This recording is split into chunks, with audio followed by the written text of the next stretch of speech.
1984, he has been their head coach, won many junior titles with this proud program in its second year in the CIAU. There's Blake Nill, the head coach at St. Mary's University, defensive coordinator at St. FX. He's been in this game for the second year in a row, hoping to get another trip back to the Vanier Cup. And that is the voice of Jamie Bone, who joins me again for our coverage of CIAU football here on TSN. We are glad you're with us. This is the first of two. After this game, we'll go to John Wells and Glen Suitor for the Churchill Bowl at Les Prince Field in Hamilton. The McMaster Marauders hosting the Ottawa UGGs. The winner of that one takes on the winner here, and we're just getting underway. You're joining us just in time with Chris Breckenridge and St. Mary's in their dark uniforms, about to kick it off to the Regina Rams to get this 2000 Atlantic Bowl underway. Taken down at the 15 and not much more, up to about the 25-yard line on the return for the Rams, who had a couple of upsets along the way to get this far. And the Regina offense, the backfield led by quarterback Darrell Leeson, the All-Canadian back in 1997 at Calgary. Fullback Blitz, Hughes, the running back from a week ago. Great receivers in the offensive line. And the offensive line there, they added two guards in Junior Gahn and Greg Hamilton, who played junior football in Victoria last year, and that complements that O-line very well. On a first down, this is Darrell Leeson. Previously played university football with the Calgary Dinos. Before that, he was a star in junior football with the Regina Rams, won 3 national championships. Back with this team, and a big reason why they're here today. Handing off on first down, and the Huskies have it stopped. Going with Neil Hughes, his star back, who caught the touchdown pass that won it for them in Winnipeg last week in the Hardy Cup. Second-ranked defense in the nation, led by Eric Lyman, defensive line, Morrison, Borden, and Irwin. And in the secondary, of course, Watson and Labuki are the corners. Aruda Nash are the all-conference halfbacks, and Phil Roberge at safety. And that defense has changed a little bit. The whole linebacking core had to change. It was a good defense last year when St. Mary's and Blake Nill went all the way for the national championship game, the Vanier Cup, losing to Laval. Second down and long. Actually, a loss of about a foot on the play. And Leaston setting up the screen, and beautifully done. Wide open is Neil Hughes across the 30, close to a first down. But Dennis Aruda takes him down just shy of the 35, and they won't have it. And, you know, that's an interesting call by Regina right now. Neil Hughes looks like he's a little hurt there afterwards, but they're expecting St. Mary's to come after them all day long. This is a pressure and attitude-style defense. You can see what he does. They get the big rush in there. They run the screen over to Hughes. Good job coming up here by Labuki to make the tackle. Keeping short of the first down, forcing him into a punting situation. And it's interesting here, Rod, because the wind is really blowing hard here today. Right in Regina's face right now. They're 3rd and 1. Talked to Blake Nill before the game. He said, you know, in 3rd and short into the wind, we might even go for it, but Regina's decided not to do that. And John Ryan will stand at his 20 to get this one away. A strong breeze. You look at Travis Tyler, number 18, to return it. They bring him. Kyle Morrison nearly gets to it. And the punt goes down to the 45 of the Huskies. And Labucky with it and gets maybe a yard. And that's where the Huskies will go to work with this guy, quarterback Ryan Jones. Jamie? Ryan Jones leading a talented group of receivers, and Tyler, Curry, Fleming, and Shield, and the running backs Perez and Dean Jones. This offensive line, because of an injury to All-Star Kelly Ireland, they had to make changes in what Colin Oldgrave at center, but it's much the same as the O-line that led that offense last year. That's the only change in Morley at left tackle as well. From their 47, Ryan Jones, Heck Triton Trophy nominee, play action fake right away, goes to work over the middle. Paul Fleming completed inside the 20 down to the 15. A big play right off the bat for the Huskies. This is an incredible play by St. Mary's, the way they want to start off. But the key thing is here, Rod, take a look at the time that Ryan Jones has. There's absolutely no pass rush. They take Fleming straight down the seam. And then Regina Gamble here, the secondary man, comes up and misses it. He's got to come across a little bit deeper than that. That's a safety, Sackhires. And a big play for St. Mary's right off the bat. Gain of 49 yards. Ryan Jones to Paul Fleming. Handing off this time to Lewis. Perez has a hole up the middle, and another good gain down to the Regina 5 just inside. Big test so far for this Regina defense up front. 360-pounder Terry Seidlitz, 19 years of age, there at tackle to stuff things up in the middle. And the secondary, Dean and Moffitt on the corners. You got McKee, Vanilla halfbacks, and Sackhires is the safety. It is a first down and goal. Perez got enough for the first down there. They hand off again. Touchdown, Huskies. What a start for St. Mary's. Just a 3-play drive, and they hit pay dirt early in this Atlantic Bowl. And, you know, this is what they call simple isolation, where they take the fullback, Luis Perez. He leads through the gap between the guard and the tackle, and he goes searching for the linebacker, makes a great block, and then Dean Jones cuts underneath. And so Chris Breckenridge will line it up and see if he can make it a 7-point game. Huskies wanting to start quickly. See if they can bury the Rams early and shake their confidence. This will certainly help, albeit remember that the Rams have been used to coming back, and they have been down before every time. They're down early here in Halifax thanks to this. Luis Perez. Back after this. The road to the Vanier Cup is brought to you by Kia. It's about time everyone had a well-made car. By Seiko. Someday, all watches will be made this way.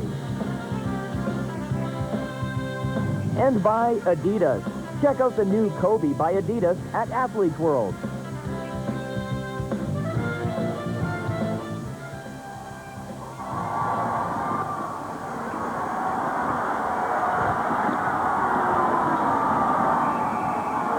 Neil Hughes on the return of this kickoff after St. Mary's just scored a touchdown on their first drive. And here's a look at what happened, Jamie. Take a look where Steve Borley, the left tackle, is going to make a great block here, and then Hakeem is going to come here and search into the linebacker right here. And then you're going to see Luis Perez take the handoff from Ryan Jones to get into the end zone. Really good job of making the block, getting on the linebacker, and then Perez takes it in for 6. A conference all-star, Luis Perez, has scored 7 touchdowns during the regular season. And this scoring drive brought to you by Panasonic PalmLink, the only two-way radio with private talk. 3 plays, 73 yards. Boy, did they work quickly with the wind, I might add. It is a strong wind and an obvious benefit to any team heading that way. It's a stiff one against Regina right now. You know, we saw how quickly St. Mary's scored in that last drive, and, you know, we want to put some things in perspective here. St. Mary's come in today, Rob, with the 2nd best defense in the nation. Regina comes in to this game with the 22nd best defense. They had an average of 35 points scored against them this year, so they've done it all with offense, and in particular, the leadership and talent of Daryl Leeson. They have beaten teams that beat them badly in the regular season, so you know that they're good for a comeback, and they try to get something going right here. The pass over to Corey Olenek, and it's a catch, ruled a catch up at the 39, and a pickup of about 6 yards for the Rams. But you can see some of the pressure that St. Mary's coming with. You know, they want to try to contain Daryl Leeson because he's also a threat to run. Last week against Manitoba, he had 417 yards passing. But what also hurt them is that he rushed for 121 yards. He's big, 6'4", 230 pounds. This guy can make a lot of things happen. Second in passing yardage in the CIAU, behind only Ben Chapdelaine, who will play later today for McMaster in the Churchill Bowl in Hamilton. And passing here, Leeson to Neil Hughes, who was his favorite target last week in the Hardy Cup, and that's a first down for the Rams. They'll move the sticks, moving against the wind. Neil Hughes was the one with 8 seconds to go, Jamie, that caught the touchdown pass that got them to this game. Well, you know, he had 10 catches last week for 209 yards, and of course the big one was with 8 seconds left, as you just mentioned. Blake Neal said, you know, he looked at that tape and he said it was amazing that he was surprised that Manitoba didn't cover him after he had 5, 6, 7 catches. They just left him alone. He said, I guarantee you today we'll have somebody on Neil Hughes. They had a nice wrinkle. Bernie Schmidt, their offensive coordinator. They made it work. They had a number of plays that worked so well with Hughes. And Hughes himself was amazed, he said afterward, that he was so open on such a critical drive. They're running the football now, and it's Neil Hughes again on the ground, getting up across the 45 to the 46. A jack of all trades, catching it and running the ball as well. And this is what Regina want to do, especially against the wind right now, is they want to maintain ball control, keep the ball away from St. Mary's with the wind at their backs. Neil Hughes taking an education degree at University of Regina. It's amazing when you look at this Regina club because they might only lose 1 or 2 guys because they came into the league last year. Most of them have only lost 2 years at the most, 2 years of eligibility. Daryl Leeson will be one of the very few to go, and of course he's a key component. But yes, this is a young team. Many of of them just having played junior football a couple of years ago. Big play there for Regina. It's Olenek again, his second catch of the day, and a big first down working against the wind to the 45. Rams are in business. And this is a real great throw by Darrell Leeson because the wind is really blowing hard in his face. Taking the snap, they got three receivers to the left. Olenek inside, then they just run him on a little out. No one's got him. St. Mary's caught him zone. Now, St. Mary's is not a big zone team. They like to come with a lot of pressure and play man coverage. So when you see them in zone, they're going to try and run that inside receiver outside of the flat and try and clear the two outside receivers. Darrell Leeson 4 for 4, and that was the gain of 18 for number 18, Corey Olenek, as Regina is on the move. And also think about what Leeson brings to this team is he's probably on the sideline saying, hey, don't panic. Don't worry about it. I mean, they scored big on us. That doesn't mean anything. He looks very confident out there. Doesn't look rattled at all. And that's what experience will do for you. And it's just the recent experience, too, Jamie, against Calgary, in Winnipeg against U of M. They fell behind. They were down in the fourth quarter in those games, and they rallied. They won dramatically on the last play against the Dinos. They kicked a single. John Ryan, the rookie, kicked one through, and they won it by 1. And then they had that one to Neil Hughes in the Hardy Cup. There's a hold-up here right now on a first down, waiting for the first down play by Regina. And think about where this team has come from. 0-8 a year ago. No one gave them really much of a chance this year. I know when Leeson came in, they thought, okay, they might win a couple of games. But he has really turned this team around. 4-4 in the regular season, and then those two stunning upset victories in the playoffs. And Franklin Christo's only one game away to go into the big show. And if ever there is a junior football program that could move into the CIAU and succeed, it is this one. The Regina Rams are legendary. In Canadian junior football, 15 championships in the 60s, 70s, 80s, and 90s, including 5 in a 6-year period before they joined the CIAU. It was time to move on. Play fake, Leeson. Back to pass, over the middle. And it's complete. Jason Claremont has the big catch, and Regina's drive continues with some big passing plays. This is really impressive, especially against this wind, to be able to throw the ball like this. But the key here is Regina do a great job of picking up the blitz. St. Mary's are coming with linebackers. They pick them all off. Leeson puts the ball up nice and high.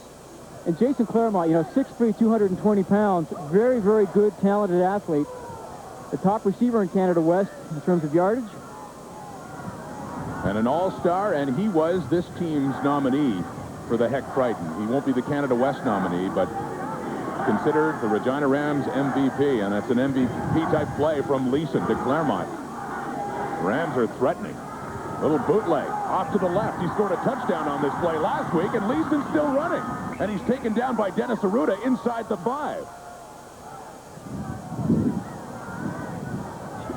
Shows you that Darrell Leeson, we talked about how he rushed last week, and he's got pretty good wheels for a big man. We said 6'3", 230 pounds. They try to run outside of Kyle Morrison, who St. Mary's feel may be their best athlete on defense. You can see he's trying to make a stab at the ball. But Leeson takes it down to close to scoring position. And as you mentioned, he can run with the football as well. I mean, he's second in rushing on this football team now, Darrell Leeson. 52 rushes, 376 yards. So what a great response by the visiting Regina Rams, down 7-0. But on this, their second drive, working against a stiff breeze, passing and running and threatening.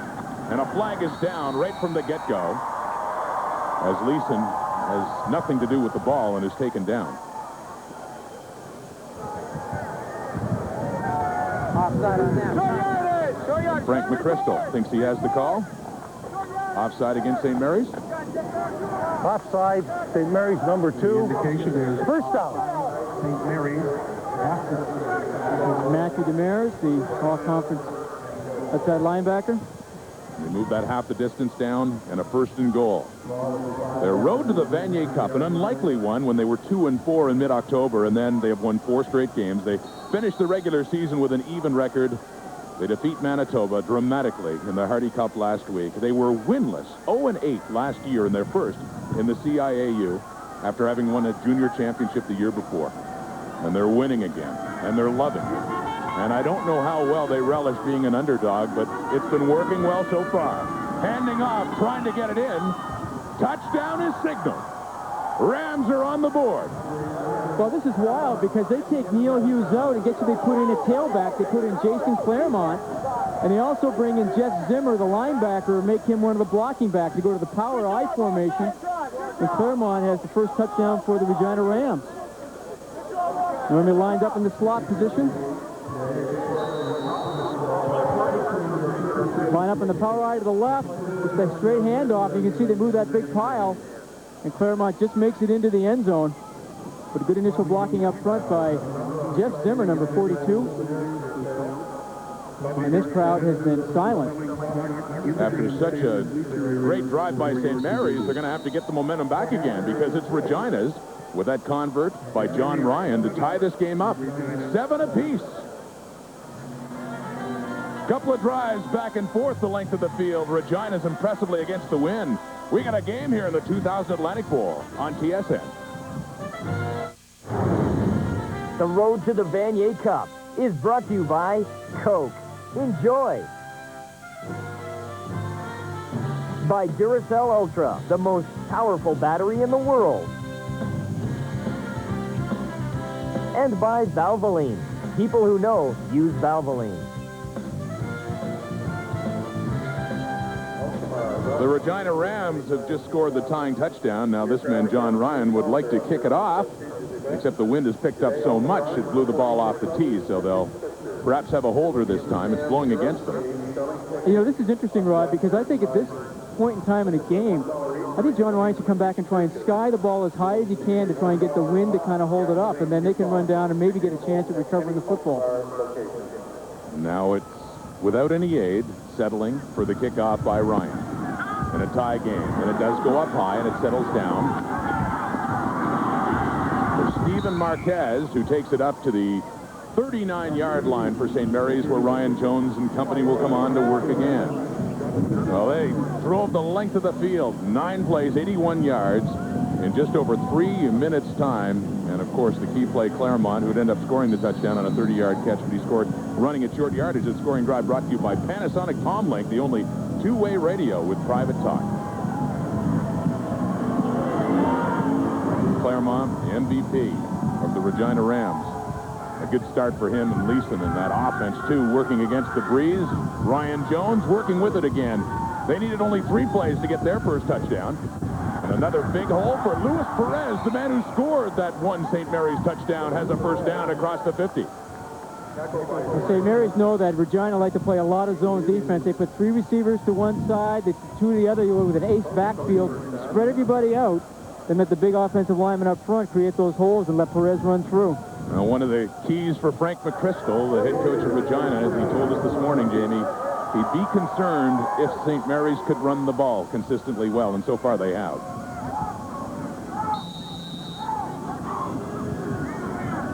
First and 10.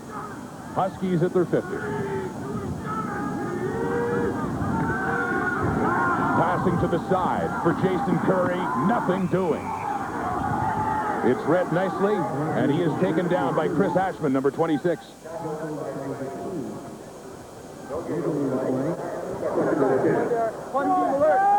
Blake Nill and the Huskies. This was their road to the Vanier Cup, an unbeaten season.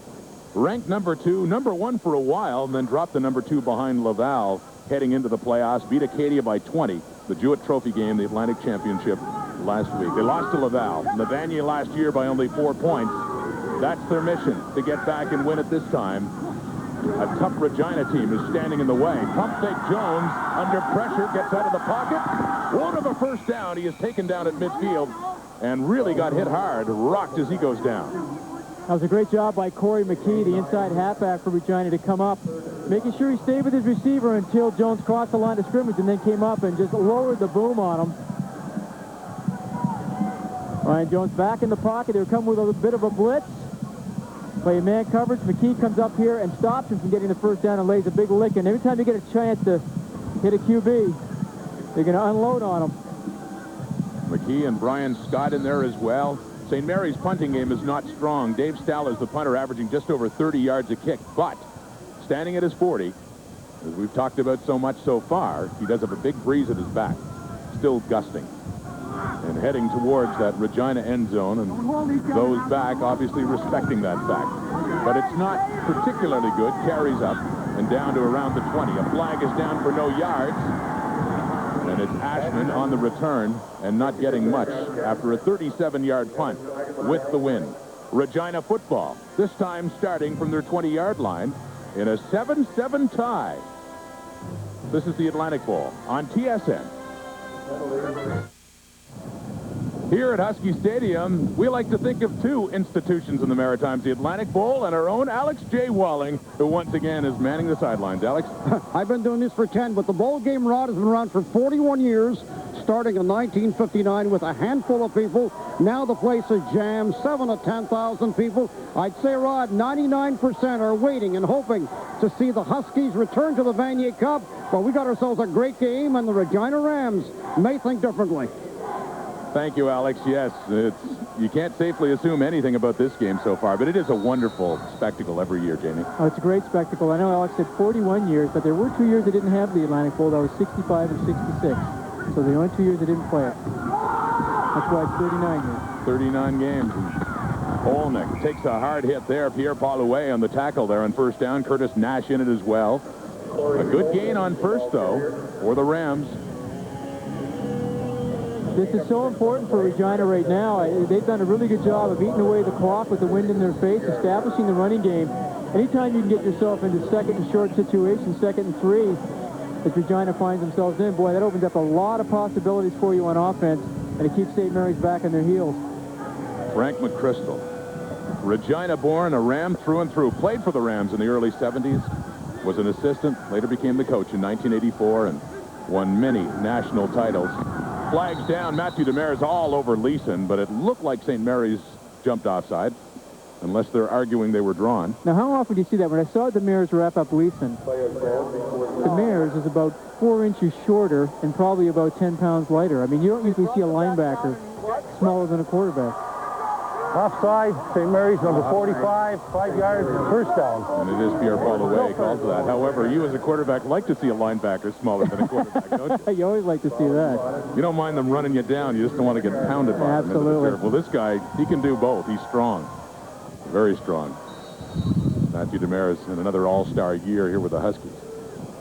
But with that, they have a first down, the Rams do. And like the last time, driving the ball down the field. They've got it now. Starting at their 20, they're up at the 37. 1st and 10, Darrell Leeson and the visiting Rams. One of the big stories in Canadian University football this year. Passing, Hughes. He breaks a tackle, gets by Curtis Nash, up the sideline, big first down, and down to the St. Mary's 42. Well, you talk about a big-time move, and you just saw one there by Neil Hughes.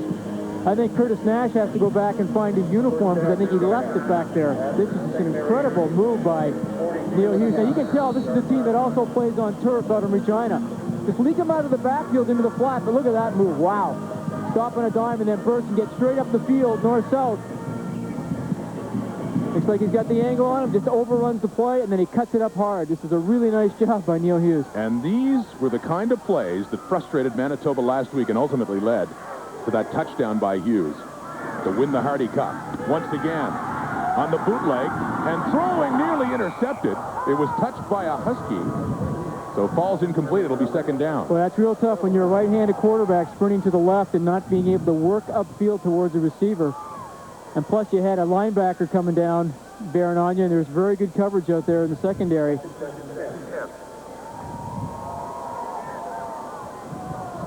Preston Bowlers did a nice job. Almost came up with the interception.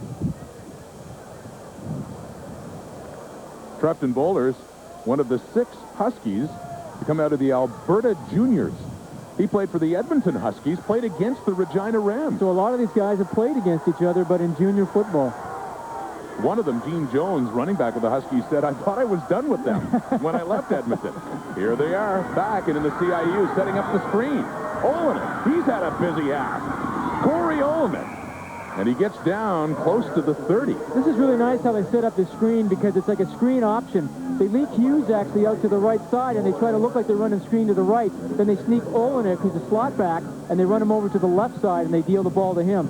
Really nicely set up, and I believe Leeson does have an option on this one to see whoever is open best. Take a look. See, Olenek, number 18 there. He's coming in. He's going to hang out and slide over there, but they fake, pump fake to the right, then they come back to Olenek, slide out the offensive line, and then he works himself up the field. Corey Olnick recently was injured, left foot ligament damage. Looking healthy today. He and Hughes have been the big weapons for Leeson, although Claremont does have the touchdown.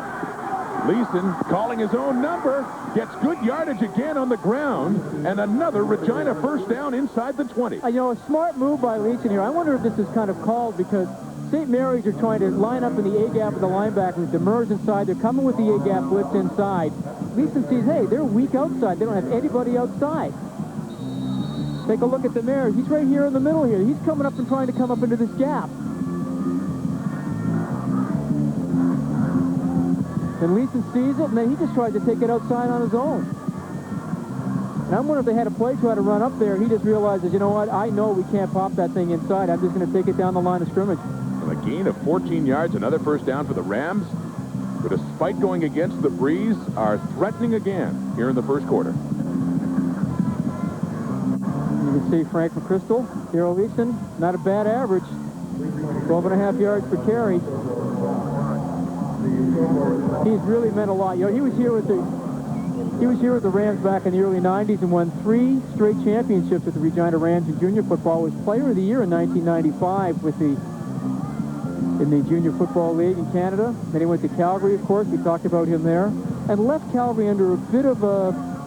Well, their current quarterback and a friend of his, Lincoln Flamel, got the starter's job in 1999 in preseason, and Leeson didn't like it, had a disagreement with Tony Fasano, the Dinos head coach, so he left and he played senior ball in Calgary. And then he went back home to Regina and hooked up with the Rams again this year. And trying to lead them to another championship, this time a university championship, as the Rams became affiliated with the University of Regina. That's how it all came about 2 years ago. Leeson under pressure, end zone, touchdown, and it's Claremont again. I'll tell you, this Jason Claremont, a great receiver. This was a heck of a play by Claremont to get to this ball. Leeson under tremendous pressure, standing in the pocket. Leeson's under tremendous pressure because St. Mary's are bringing everybody. See, Demers comes straight up the middle, and he hangs in there, and he throws the ball to the right side. Claremont had actually settled a little bit farther outside, saw the ball was thrown inside, made a great adjustment to get to the football. Second touchdown of the afternoon, and Regina have this crowd dead silent. The silence is awfully loud now as they go to convert. Ryan does it, working against the breeze, and soon they will have it at their backs here in the first quarter. This impressive Regina offense led by Darrell Leeson has put the Rams ahead 14-7. And you know, Hi, Ariel, Brett, Rhonda. How you guys doing? And you know, Rod, more than anything, what Darrell Leeson here brings to this program is he makes this team believe that they can win. I mean, he came in here with this great CIU experience. He hangs really tough in the pocket. You know, the whole philosophy of St. Mary's defense is with pressure, you've got to get to the quarterback. You got to try to fluster him. And now they get to him, but the ball's gone by then. You know, he's a very, very experienced quarterback. He's tall, he can see over the rush, and the rush just does not seem to affect him. And I tell you, if they give him that kind of time today, and he can sit back there and St. Mary's play man coverage, they're going to have trouble. Once again, another impressive drive by the Rams. 7 plays, 85 yards, this time in just under 3 minutes. And they take the lead by 7. This scoring drive brought to you by Panasonic PalmLink, the only two-way radio with private talk. A touchdown lead for the visitors, the Regina Rams, trying to get to the Vanier Cup in just their second year in the CIAU.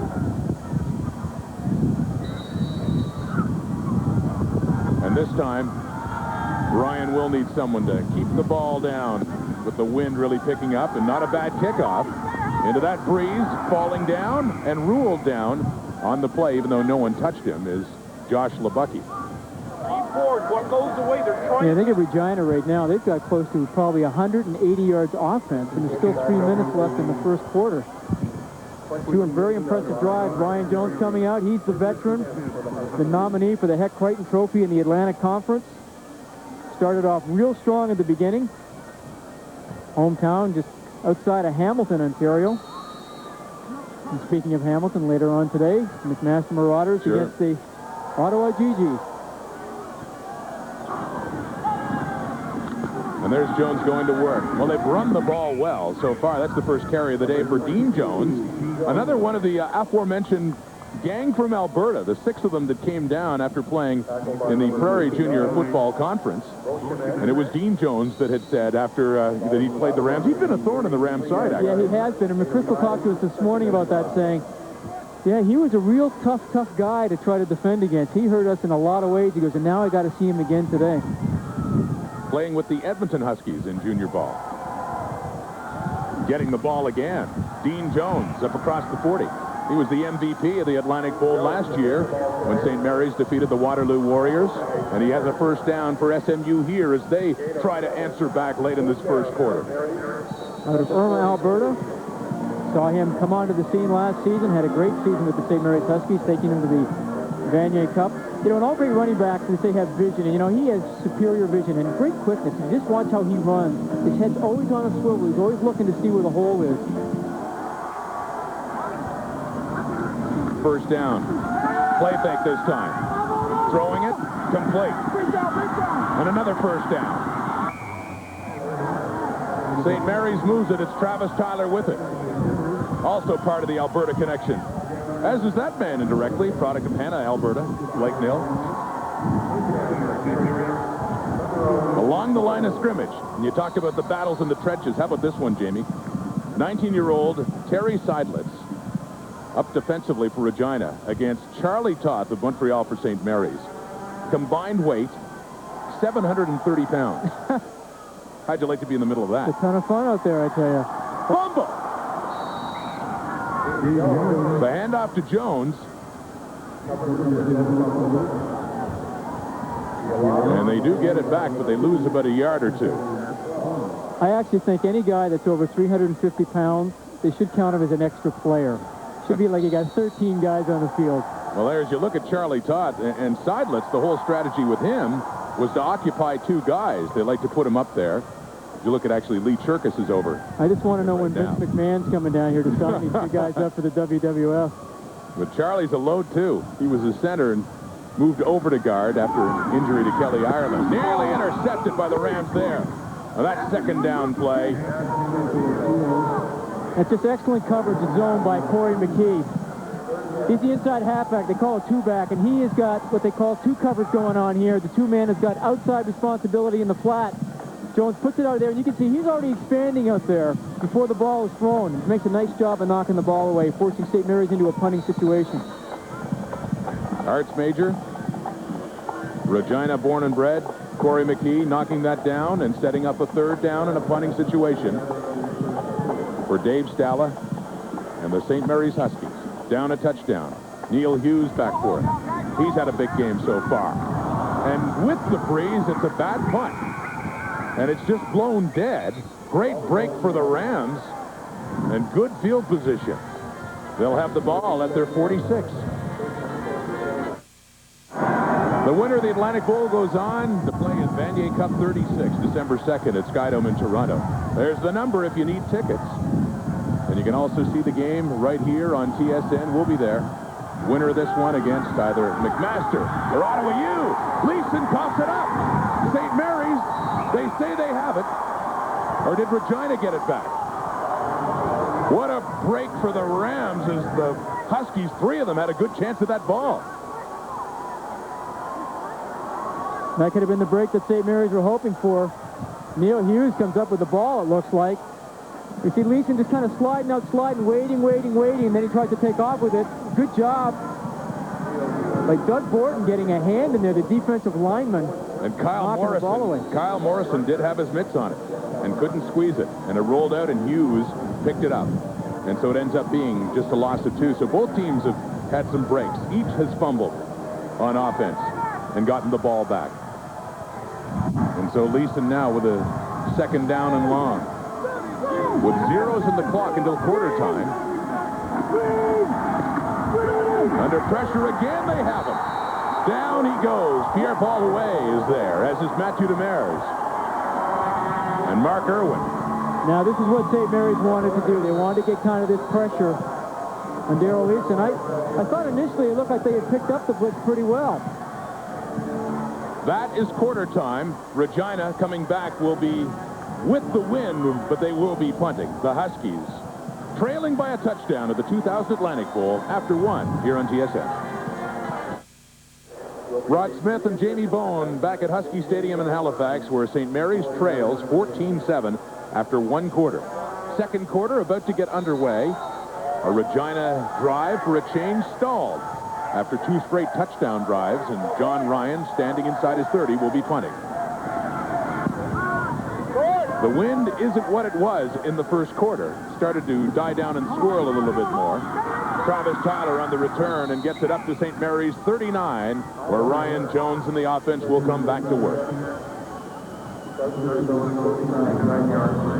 The stats in the first quarter, pretty close, pretty even, and it looked like St. Mary's would dominate offensively early on, but not so after Regina got that ball the second time. The thing that's impressive is 131 yards passing versus the wind. I mean, it's a pretty strong breeze out here. The time of possession, that's exactly what Regina wanted to do. They wanted to control the first quarter because they had the wind in their face. Regina's 2 drives were brilliant. Now St. Mary's has to answer with Luis Perez taking it straight up the gut. Pretty good gain, but 5 yards on that first down. It's like St. Mary's, they're showing a little bit of option. Look at Ryan Jones. It's Blake Neal talking to his defense. He's also the defensive coordinator. And you speak of the option and Blake Neal in defense. Remember Waterloo in the Atlantic Bowl a year ago? They ran the option on their first drive.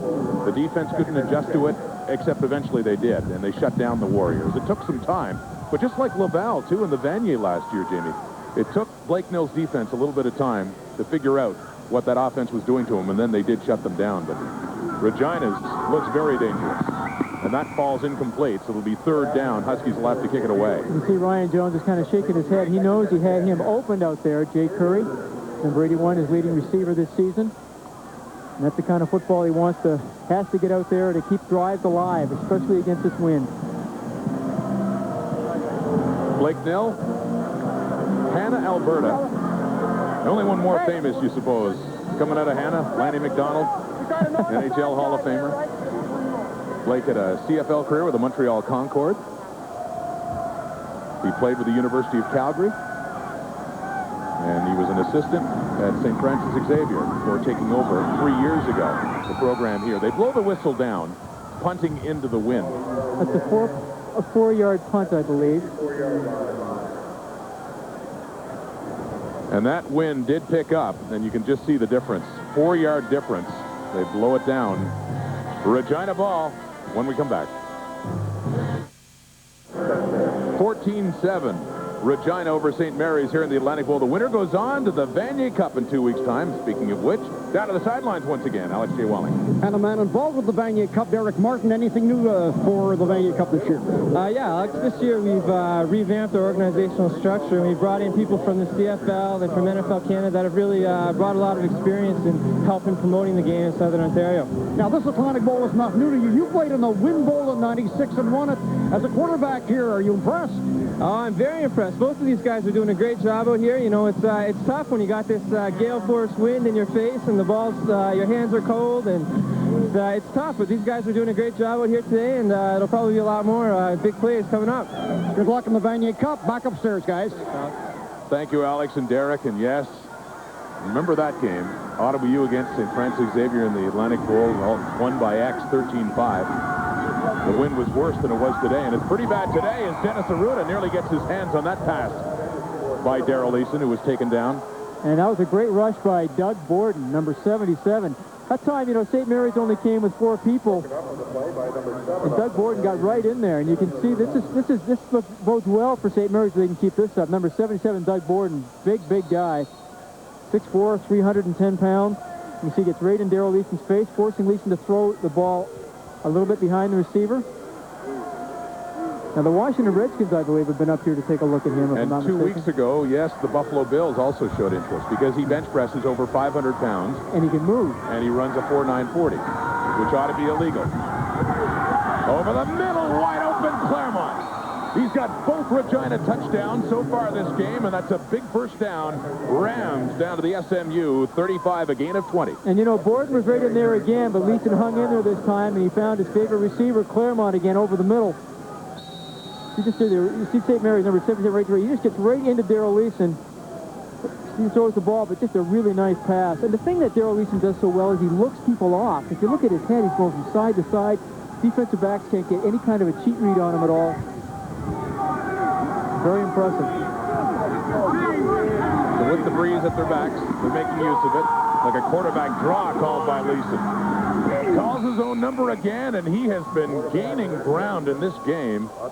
Impressively, another first down on the ground for the Rams.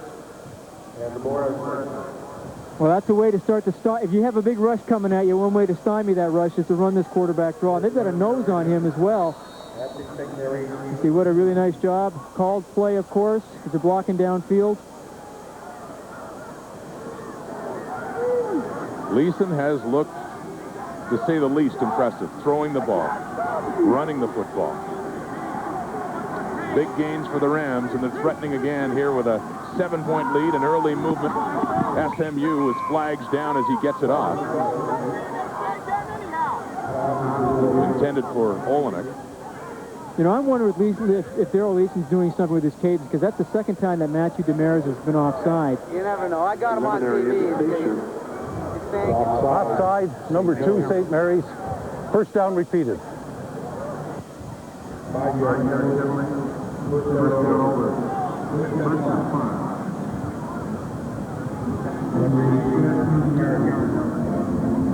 So they'll scrimmage from the 13 now, and 1st and 5. This has got to be a very big goal line stand here for St. Mary's in shadow of their own goal line. They've got to stop this juggernaut of Regina in the first half. Especially since Regina has demonstrated, it doesn't matter which end they're playing, they can move the football.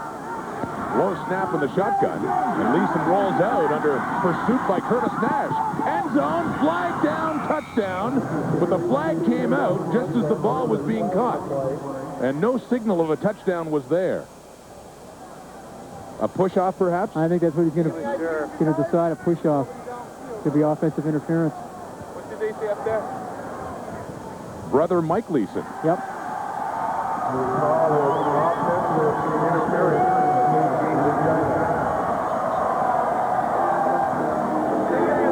Now, against Manitoba, Regina had 2 touchdowns called back in that game as well. Both by Neil An Hughes. illegal block, 7-0 Regina. First down repeated, 10 yards back. Chris Warnicki, the slot back for the Rams, called on that push-off. But that, you see 71 there, that was Mike Leeson, who is a receiver for this team and the younger brother of Darrell. Warnicki called on the penalty, however, and so they're pushed back. It'll be first down and 15 from the 24. Leeson, pressured by Arruda. He was blitzing. Wide open touchdown. It's Warnicki. You know, there's got to be a major breakdown in St. Mary's secondary because Warnicki was wide open. You know, I think that St. Mary's got caught there. Not sure if they're playing man or zone because they're coming off the corner with a blitz. Usually be a man coverage, but nobody picked up Chris Warnicki. I mean, he's wide open. You see the defenders down there kind of looking at one another saying, who's got him? And Leeson read it wonderfully. Arruda coming in over the middle to Warnicki, who just had the penalty on the previous touchdown play, had that called back, making amends right there after the push-off. As Regina pushes ahead, Ryan, a convert here, and the visitors, they waltz in with a 2-touchdown lead right now. It's 21-7. Leeson leading the way for Regina. Darrell Leeson takes a break after throwing another touchdown pass that has put his Regina Rams into a 21-7 lead right here at Husky Stadium against St. Mary's in the Atlantic Bowl. And, you know, Rod, it is early in this game, but, you know, one of the quotes that was attributed to Darrell Leeson when he came back to Regina this year, he said, I'm coming back because I want to win a Vanier Cup. And everybody laughed at him and said, are you kidding me? This is a 0-8 football team a year ago. You honestly think? And he did. He believes that this team has the ability to go and win a Vanier Cup. Now, he's still got a lot of time to play in this football game, but he's showing us some stuff this afternoon. And they kick off there, and it is bobbled down inside the 20 by the Huskies. Cartier Shields on the return, who gets it up across the 30 to about the 33. This is the touchdown that put them ahead by 14 points. Well, St. Mary's are in man coverage as they're supposed to be, and I believe Curtis Nash is supposed to have Warnicki. And you can see number 12 on your screen kind of looking around thinking, wait, I thought it was some other coverage because he did not have him. He was wide open in the end zone. The scoring drive brought to you by Panasonic Palmlink. 5 plays, 56 yards. Third impressive drive for this Rams team. And leading 21-7. Luis Perez on the toss. And he gains about 4 yards at most for St. Mary's. A Husky team that really was unchallenged all season in the Atlantic Conference. Their closest rival, Mount Allison, a team they had beaten 60-1. Later, they went to Sackville, New Brunswick, and they won only by 6. And, you know, that's a good point, Rod, because this is unfamiliar territory for St. Mary's. They have not been behind in any games this year. Like, they pretty much had their way in the Atlantic Conference this year. Undefeated season so far. But so far, it's looking difficult. But this play isn't. Perez making it look easy as he waltzes up towards midfield, about the 48-yard line for St. Mary's, and a big first down. And I think one of the things you won't see St. Mary's do, they won't panic. I think Blake Nill is a seasoned enough coach, and I think his team is seasoned enough as well, that they will not panic.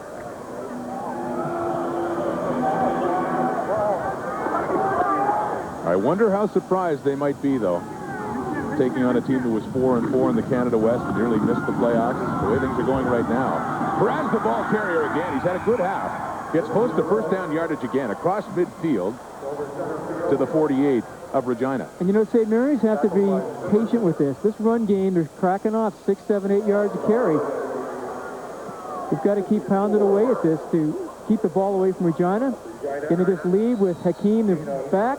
He didn't follow him into the hole. He didn't think anything was there. He looked back inside. It wasn't there. He slid back out again and almost got the first down. And actually, excuse me, to the 53 of Regina, just across the midfield stripe. Second and short.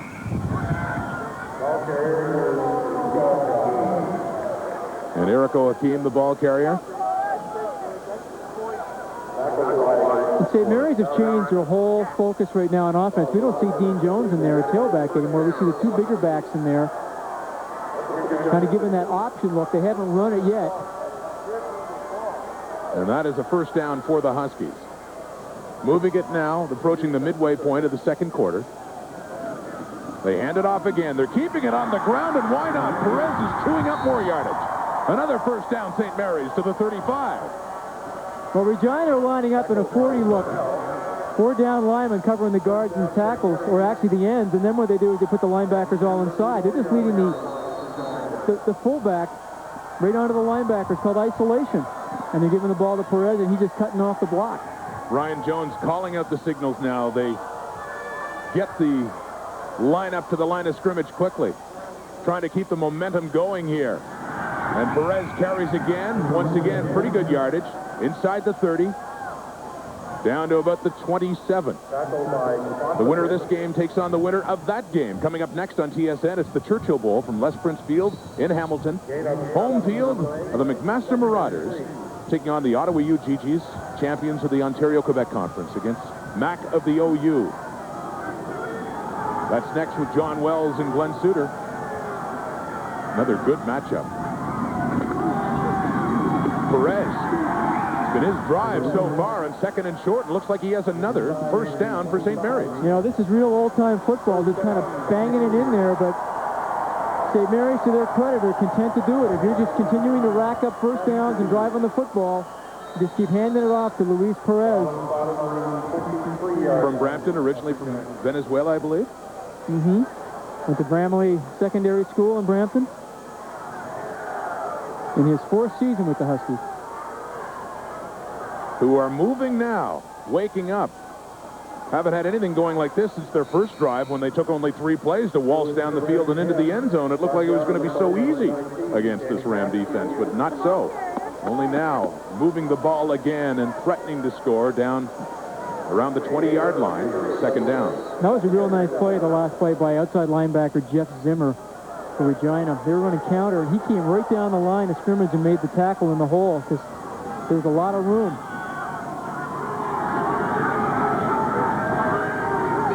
Second and long. And remember, you can't take the kicking game for granted. On the option, Jones keeps it himself. Close to first down yardage again.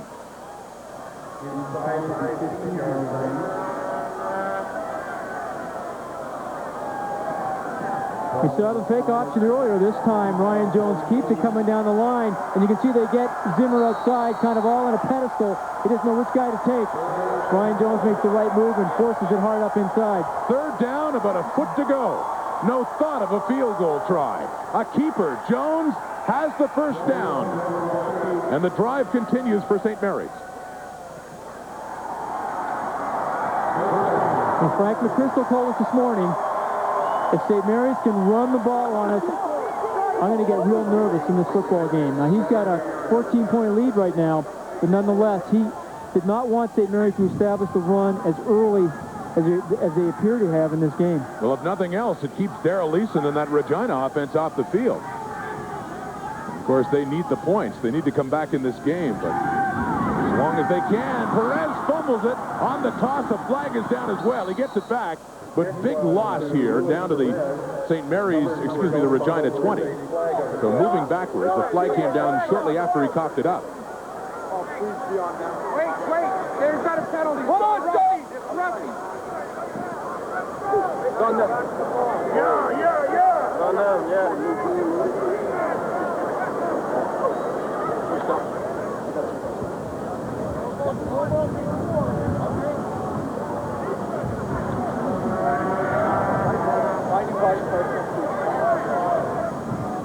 5-9. Regina, unsportsmanlike conduct, 10 yards, and it'll be 2nd down. Eric Boschman of Regina called for unsportsmanlike. What a big turn of events this is for SMU. Those penalties kill you because that's a discipline penalty. I mean, that's just not knowing the situation. Can't hurt the club.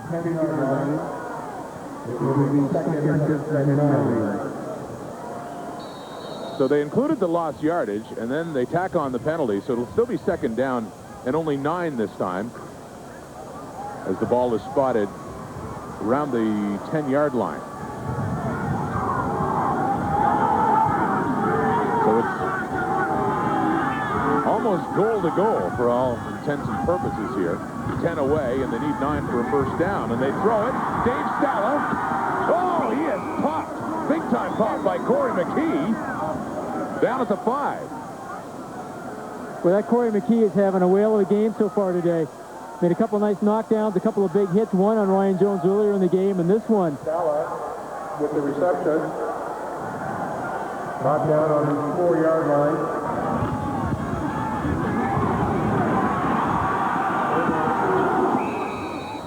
No drift stand for Dave Stalla. I don't know how you felt about this playing time in a cold day. The feeling of a helmet against you in weather like this would be particularly uncomfortable. It's like having a ball of concrete thrown at you. They need 3 for a first down and 4 for a touchdown. And it's Luis Perez, and they'll be very close to the first down at least. They didn't get it in.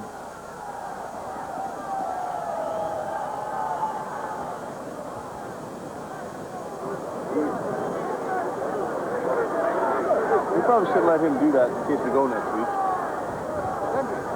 No. First down is indicated, so they'll have 3 cracks at getting it in the end zone and cutting Regina's lead to 7. Now, what do you think they're going to call here? Perez has taken them most of the way. Quarterback sneak. Quarterback sneak Jones? Yep. You call that? I say Luis Perez again.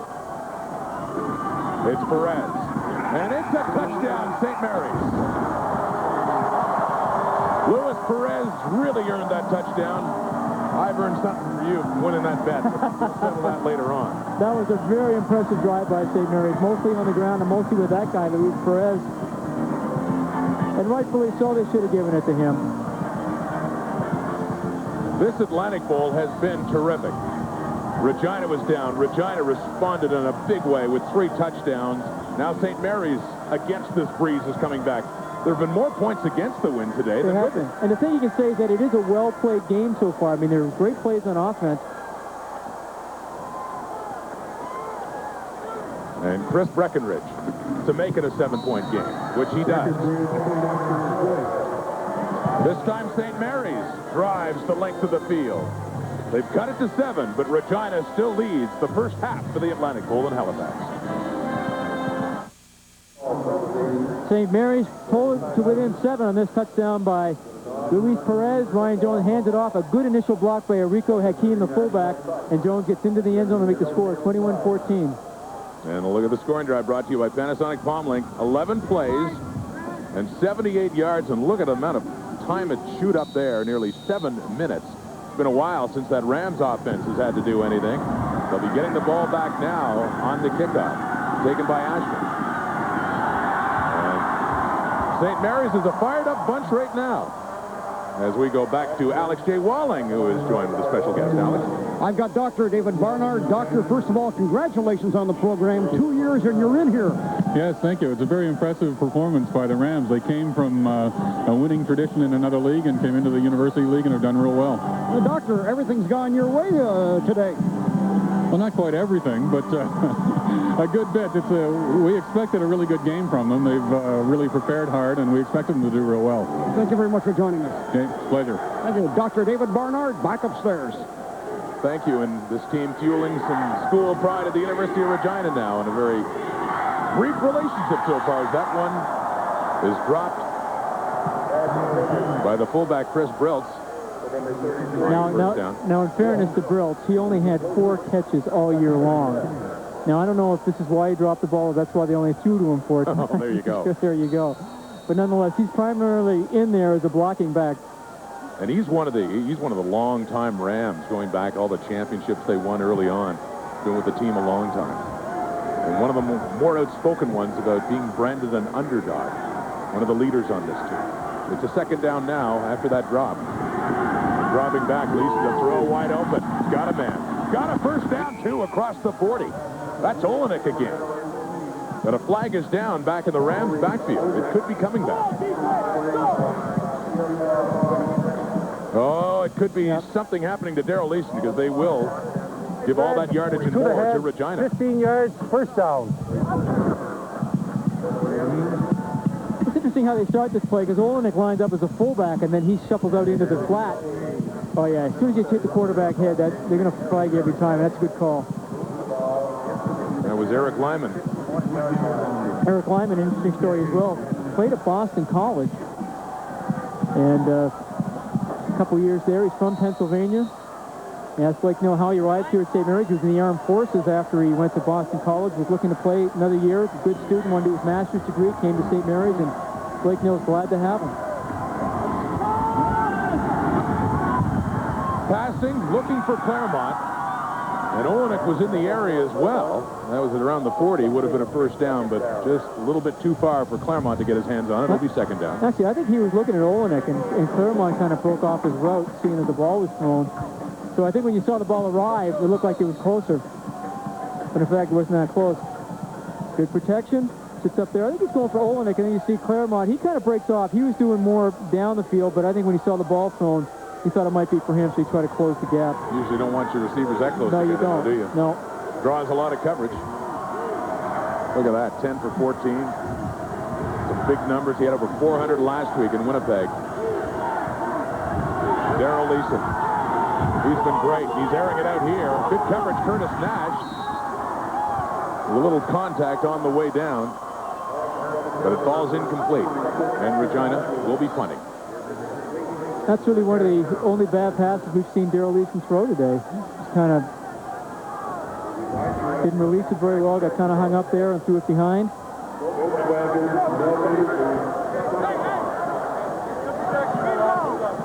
And a moral victory of sorts for St. Mary's, the defense that has had so much trouble stopping this offense. Can a quarterback get cold on the sidelines? I mean, after being red hot as he was and then seeing the other offense drive for 7 minutes? I think you can get cold, but I also think what happens is that you see the momentum start to slip away from you. You're so eager to get back out there again, but the other team keeps driving and driving and driving. Ryan to punt it. Not a good punt. More off the side of his foot as it takes a bounce down, and Kyle Morrison takes it and runs with it and rumbles across the 35 to about the 37 on that one. 7-point game here at the Atlantic Bowl in Halifax. We'll be back on TSN. Back in Halifax, St. Mary's football, Luis Perez, who helped them drive the length of the field last time they had possession and scored the touchdown to get this game a little closer, picks up another first down for St. Mary's. And all of a sudden the ball is out to the 48-yard line. Huskies scored a touchdown the last time they had possession, getting late now in the first half. Would love to tie this game before they head to the locker room, of course. And they're into their hurry-up offense right now as time continues to tick away with 2:26 left. Ryan Jones standing under center. It's Perez again. It's been his show so far, and he gets about 3-4 more.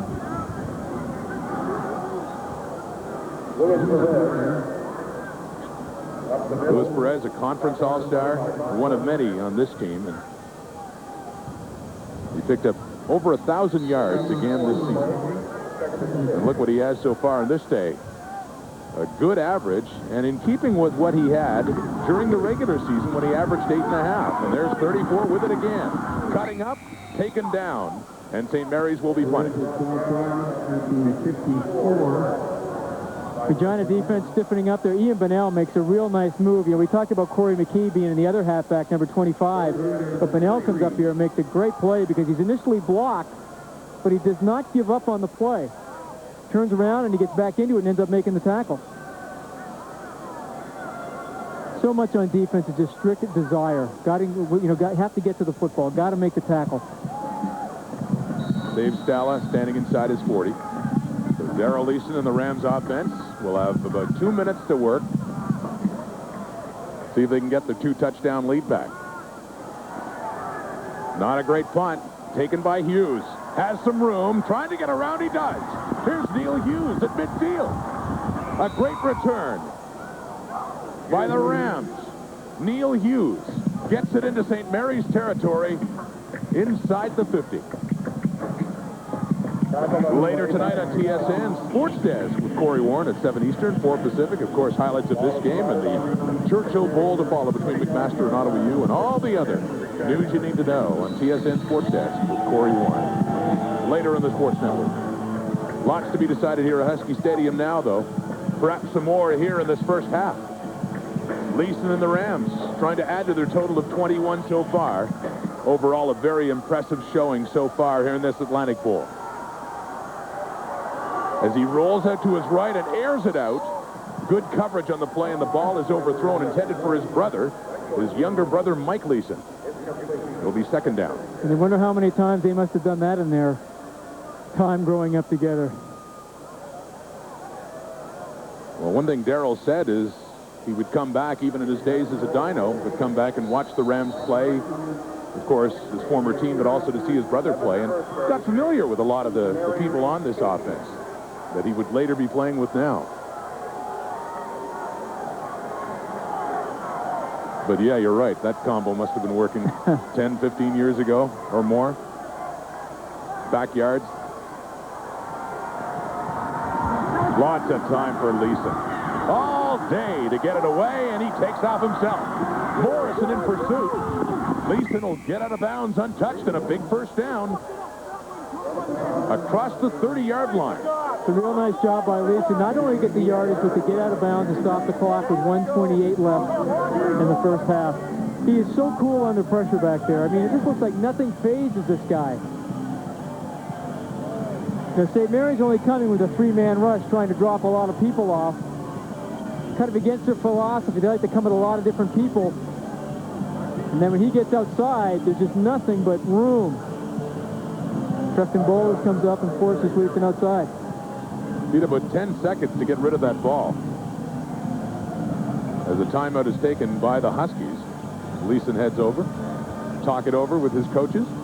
It's so funny when you think of, when you just said timeout taken by the Huskies, and I think of Regina, and I always think Saskatchewan. I think of the Saskatchewan Huskies for some reason, right? When you see the green and white, of course, there's some gold in there. Right, and these are the Rams. I mean, hey, the Huskies, Saskatchewan Huskies, set a nice precedent for dominating in the CIAU when they won 3 national titles in the 90s. Their first coming 10 years ago, actually. And so maybe a model for Regina and maybe a model for these other Huskies here today, because St. Mary's is trying to follow up a losing effort in the Vanier, returning the next year to win it. That's what Saskatchewan did in '89, losing to Western, and then in '90 beating St. Mary's and right. Flint. So, but it's going to be a tough road for St. Mary's here, perhaps tougher than they thought it would be. Regina's given them quite a handful. They lead, and they are inside the St. Mary's 30, threatening to score some more with about a minute and a half to go until they head to the locker room for halftime. Leeson will pass. Borden nearly got him. He completes it to Hughes, and he's taken down right away by Dennis Arruda. But he got it inside the 20 and close to first down yardage for the Rams. Okay. Short yard. It'll be second and short. Hurry up. And another big challenge for Blake Nill's defense.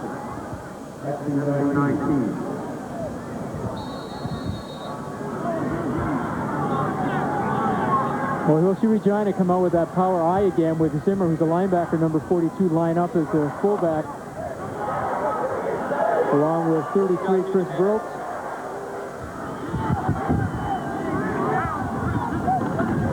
And short yardage. Leeson didn't need much. He didn't get anything at all, I don't think. I don't think he got it. There was absolutely no movement. He only needed about 2 feet, but it didn't look like he broke the plane of the line of scrimmage at all. Once Daryl Leeson takes his snap, I mean, there's just no movement forward at all. He gets stood up. And then Kyle Morrison comes in to haul him down. Of course, they had 2 downs to get the first down. It'll be third and even shorter now, but a foot shy or less. I don't think they'll run quarterback sneak this time. This time, Took a timeout again. timeout is taken by Regina.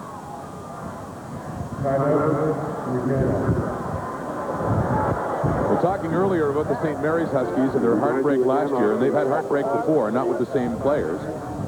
They have been to the Vanier Cup before. They have won it. You have to go back to Bill Robinson in 1973 when they beat McGill. Then they got Chris Flynn, Jamie, and you remember those years well, losing to Calgary and then 2 years later. And actually, Chris Flynn didn't play in that game in 1988, if you remember. He was hurt. Sir, Bill Scholar was hurt. Right, he broke his cheek the week before playing Bishops in the Atlantic Bowl game. And then they went on and they lost to Saskatchewan. That was the redemption for the Huskies, having lost the year before. 2 years later, that's the last time a Canada West team has lost in the Atlantic Bowl, when Calgary lost to St. Mary's, and Larry Utek and his team went on to lose to Queens 31-0. And Larry Utek, there's the coach, of course, stricken with Lou Gehrig's disease, but an inspiration to the players, and a wonderful scene last year when they won the Atlantic Bowl over Waterloo, when they came to share the trophy with him. He was a longtime coach of this team, still, of course, involved with athletics here at St. Mary's University.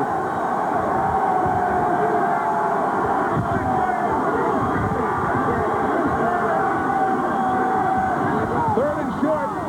Claremont comes in to take it and does get a first down for the Rams.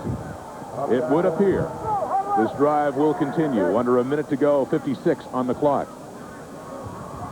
Now, it'll be interesting to see if Regina huddle up here. They go right out of the line of scrimmage with 56 seconds, because the whistle's going to be blown in as soon as the yard markers are set. They seem to be content, taking their time. Frank McChrystal would like to pop in another one here before the half.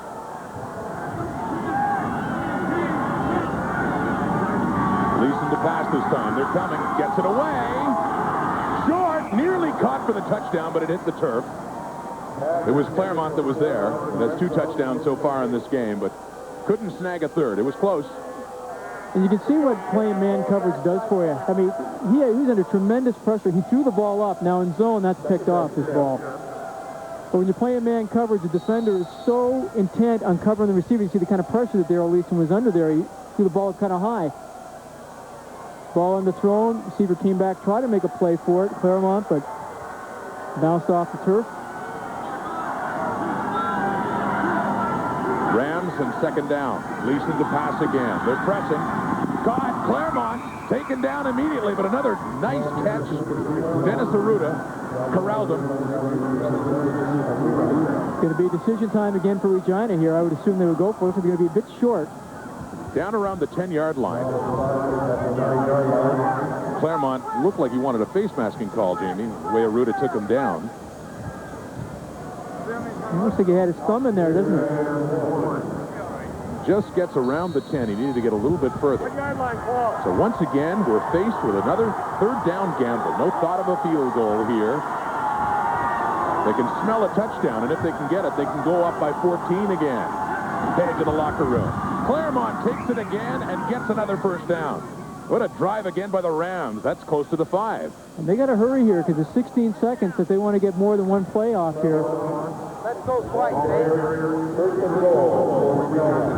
The whistle's going to get blown in once those markers are set, and they look to be set right now. And the clock's running.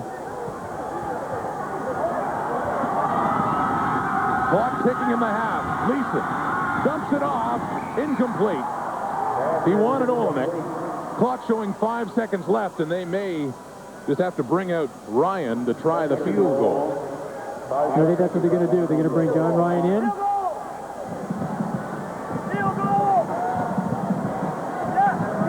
They're going to attempt the field goal. And it will be the first field goal attempted in this game. It's been all touchdowns so far. 5 of them. 3 of them for Regina and 2 of them for the Huskies. They can take a 10-point lead to the locker room. The Rams can.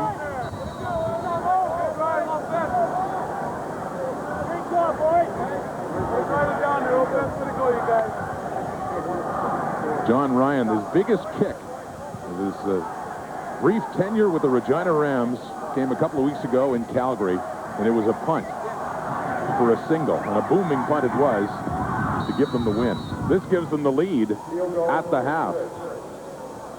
2 seconds still showing, but it looks like they will head to the locker room leading it by 10. The score now 24-14 on that short field goal by John Ryan. And St. Mary's are just going to scrimmage the ball from the 35.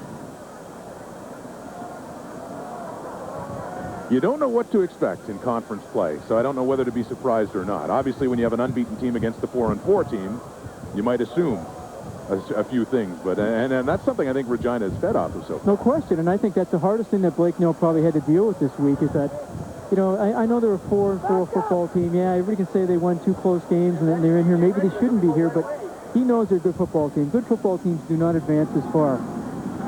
But sometimes it's tough to get your players to understand that. These players have been in the situation before, but not this year. St. Mary's is in an unfamiliar situation, trailing in a football game and down by 10. The ever-impressive Regina Rams are looking to pull off another upset. Let's head down to Alex J. Walling. Alex? Coach, you beat the win. You're doing everything. You scripted a great game. Well, things are going okay so far, you know, but we've got to defend the run. We knew we had to defend the run coming in here if we needed to be successful or were to be successful. Any surprises so far?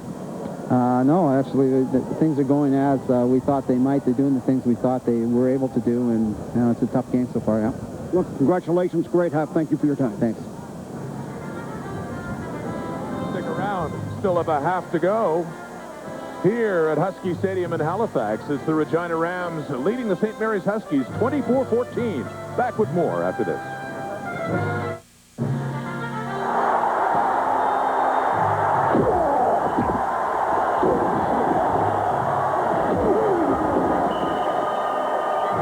It's a 5-point lead. It's a touchdown for a win for St. Mary's, or it's a loss. Nealon comes wide to the left this time, and it's McDonald that he looks, and he's got a man in the end zone! Touchdown, St. Mary's! They'll go to the Vanier Cup!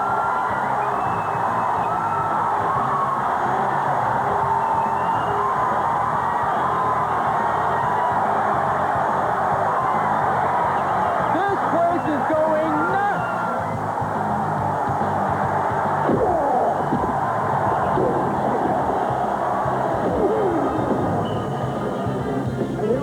That was one of the classic memories of the Atlantic Bowl for the St. Mary's Huskies. They're trying for another one here today, but they've got some ground to gain if they want to catch the Regina Rams, who lead it by 10 here at the half at Husky Stadium in Halifax. Well, the winner of this game will face either the Ottawa U GGs or the McMaster Marauders, who are facing off later today in the Churchill Bowl. And standing by in Hamilton with a preview of that one coming up later on TSN, John Wells and Glenn Suter.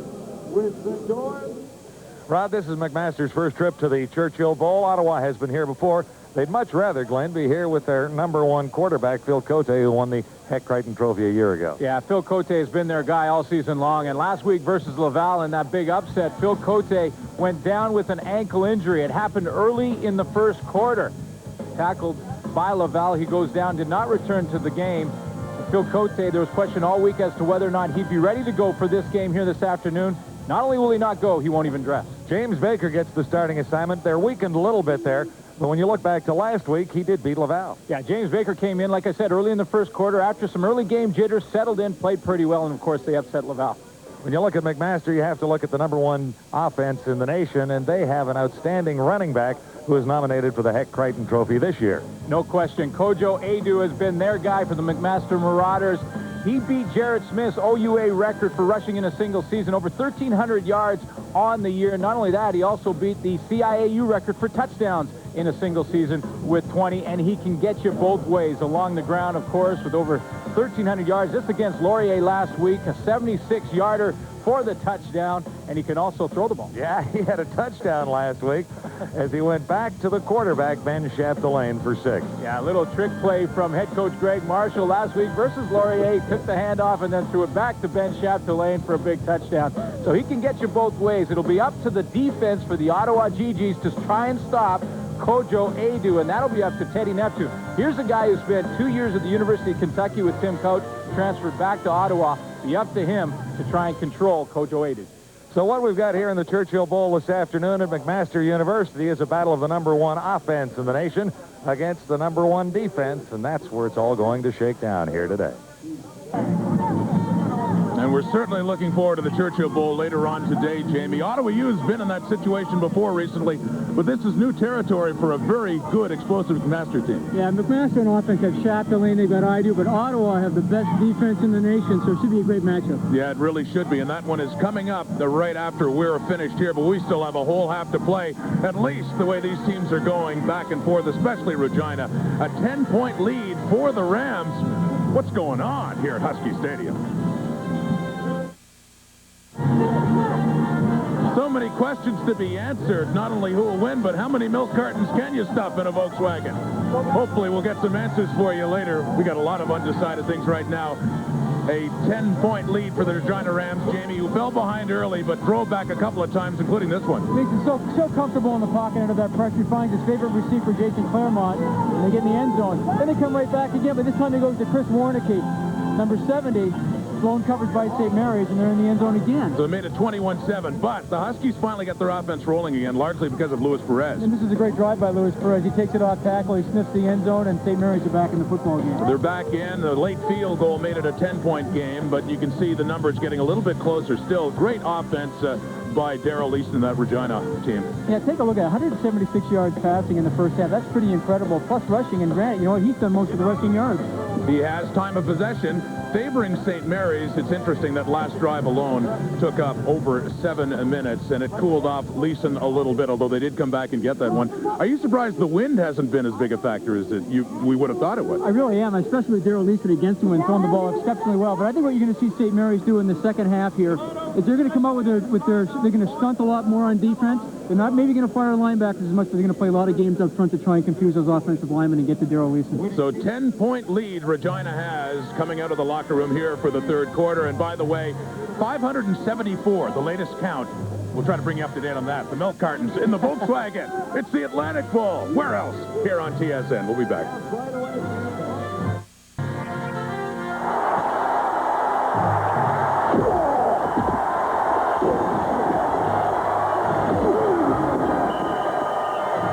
Western is like the second biggest opponent for Acadia now. That clock is killing them. 49 seconds, counting down. They knew if they could get the ball, they could move it. But Western has the ball and another first down. Green is gone again. This number 5. Touchdown, Sean Reed. And the Western Mustangs are going to be moving on to the Vanier Cup.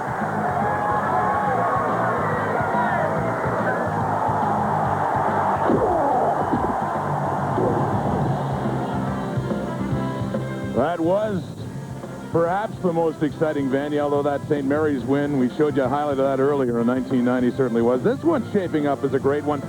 If the Huskies can just chew up more on the ground, get a little bit closer, and keep Regina's offense off the field, it's a 10-point game right now. Well, as I said just at the half, and we were at the highlights, is that I think St. Mary's started to do a little bit bad on defense, where at the end, they started to get into Leeson's face a little bit more, and they weren't doing it with linebackers. They're starting to run some twists up front. They're trying to loop some people around, trying to confuse the offensive line of Regina. I think you'll see more of that in the second half. This is the first of 2 games we have for you in TSN, our annual doubleheader of national semifinals, and it leads to the Churchill Bowl from Les Prince in Hamilton. The McMaster Marauders, winners of the OU, the Yates Cup last week, taking on the Dunsmore winners from the Ontario-Quebec Conference, the Ottawa UGGs. Some great talent in that game, and it's all coming up. John Wells and Glenn Suter will have it for you later on TSN. Still have a half to play here, though. The Huskies, I wonder what they said in the locker room, not being down in this situation at all this year, an 8-0 record, unblemished, facing their toughest opponent. Actually, I think they reacted pretty well because, things weren't looking too good for them after the opening drive, of course, but they had 2 long drives against them. Looks like they settled down. They managed to get some points on the board, and they're back in this football game. You see Regina coming back out onto the field, getting ready for the second half. Quarterback comparison. Darrell Leeson, stellar first half, 12 of 19, 176 yards, and 2 touchdowns.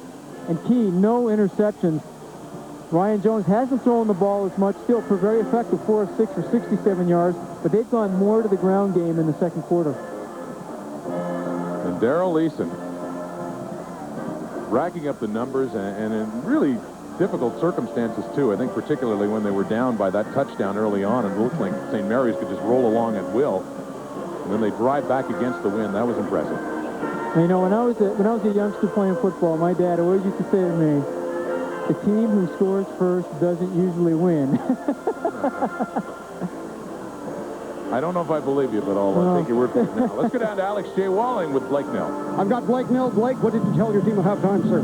Well, we just look out, kid, and make some adjustments. We, the big thing is I think we're letting them off with a little, a lot of underneath type routes and that. And we've got to be able to stop that, and we've got to be able to move the football, maintain. I think we've shown we can run the football. We've got to get a little passing game going here, and basically we got to win the third quarter here right now. Is the win a factor?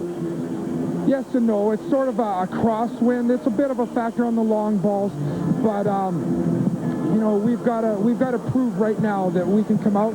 It's gut check time for us right now. Thank you, Coach. Thank you. All right, thank you, Alex. And yeah, Blake Nell's seen gut check time before, last year certainly. Yeah, no question about it. I mean, I think his team is experienced enough. They've been in big games before, and you think about a team like Regina, 0-8 last year. They had 8 games. Then they've played, how many this year? 9 games now so far, or this year 10th, 12, 11th game. But St. Mary's had 3 games last year in playoffs.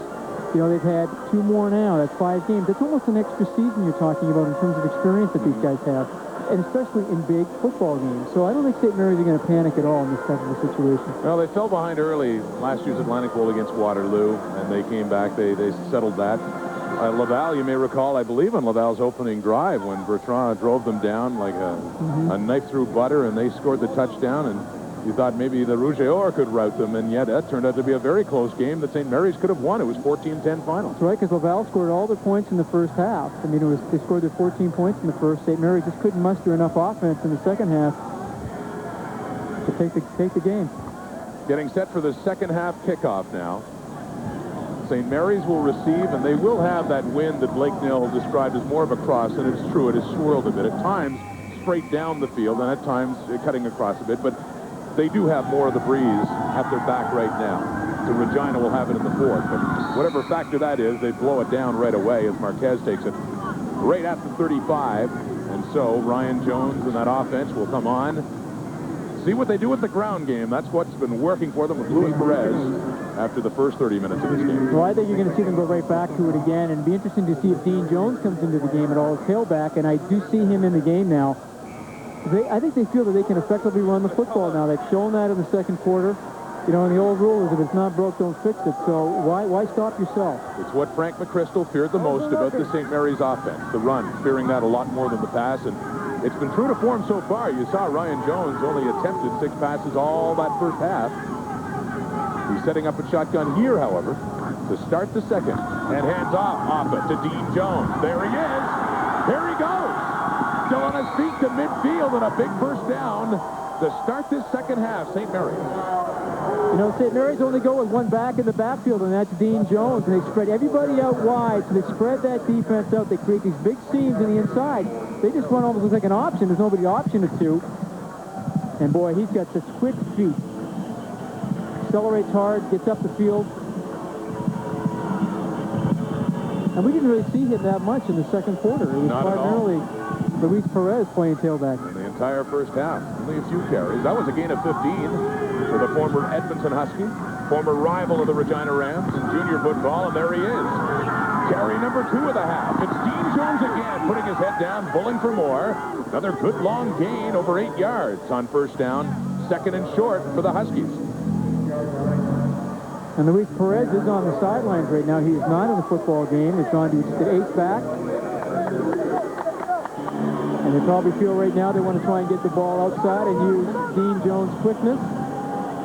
Perez more of the power runner.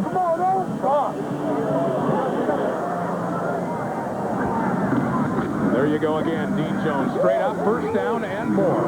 Across the 45, into about the 43, Regina. The ground attack, 3 straight running plays for St. Mary's. And you know, right now, Sylvan, Salmas, Oldreeve, Toth, and Morley, the offensive line for St. Mary's, are getting off the ball in a big way. You know, they always say on defense, you don't want to be a catcher. But right now, that defensive line is starting to catch a lot of these blows from St. Mary's. Frank McChrystal said back in the junior days, Dean Jones of Edmonton, he was a hard guy to bring down. There's a passing play. Jay Curry. Now they're ruling it a catch. Looked like he dropped the ball, but they're saying it's a reception down the 25. And another first down. The sticks move again for SMU. Just a 3-step drop by Ryan Jones. Fires it outside to his favorite receiver, Jay Curry. Matt Dean on the coverage. It's very good coverage up there, but take a look at Curry. Goes way up. Uses his height. 6'4", 195 pounds. It looks like the ball did spring loose there at the end. They rule it a reception. And quickly, here to start the second half, the Huskies move downfield. Out of the shotgun again, and Jones will pass again. Dumping it off. Nearly picked there, Jeff Zimmer, reaching for it. Just beyond him, it was intended for Paul Fleming. And that's just the case of Ryan Jones not getting his shoulder set to the receiver.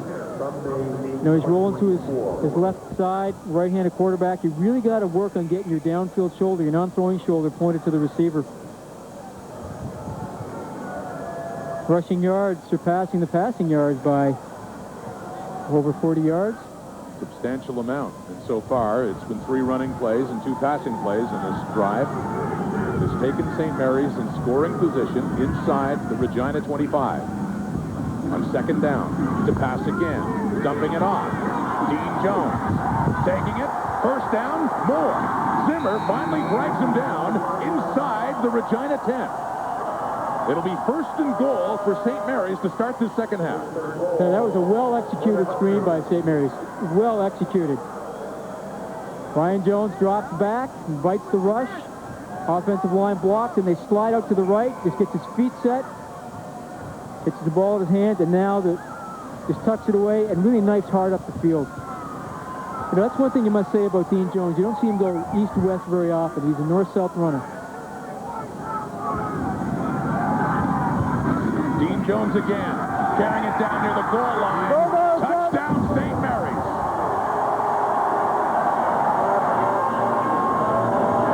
That's what Blake Nill needed from his team to start this second half.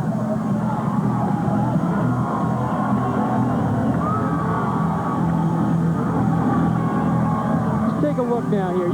Watch where this pile ends up as we see the grass surface of St. Mary's. Pile at the bottom. Well, watch the interior of this offensive line here where it ends up.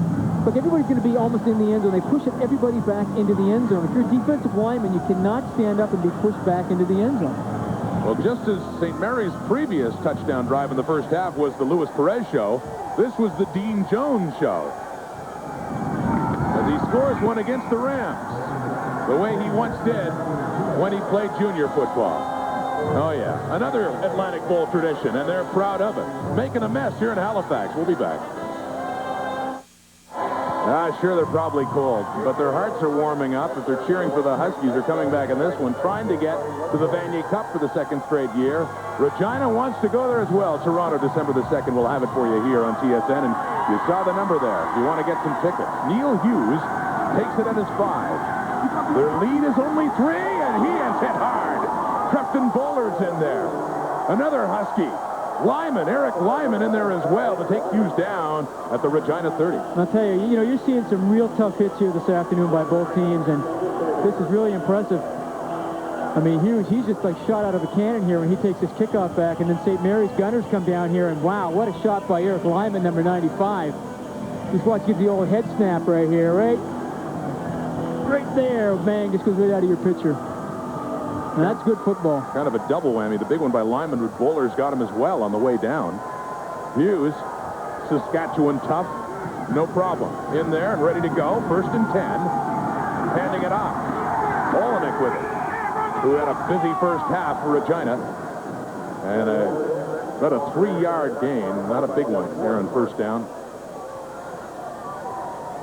Scoring drive brought to you by Panasonic Palmlink. 7 plays, 65 yards. A lot of it on the ground. A lot of it to Dean Jones, who ended up scoring the touchdown in a 5-yard run and had that big catch as well. I mean, think about this game. We've seen 2 80-plus yard drives, a 70-plus yard drive, and now 65-yard drive. This is incredible offensive football. It's great offensive football, and there's been some big hitting in it as well. It's been a great game so far. And the scoreboard bears that out. Early in the 3rd. A 3-point game. Early movement on the line. That's Greg Hamilton, 52 for Regina, moving early. One of them anyway, with the flags going down. It'll be procedure against the Rams. Still 2nd down, 5-yard side. What was a 2nd and long is a 2nd and longer. It'll be 14 now.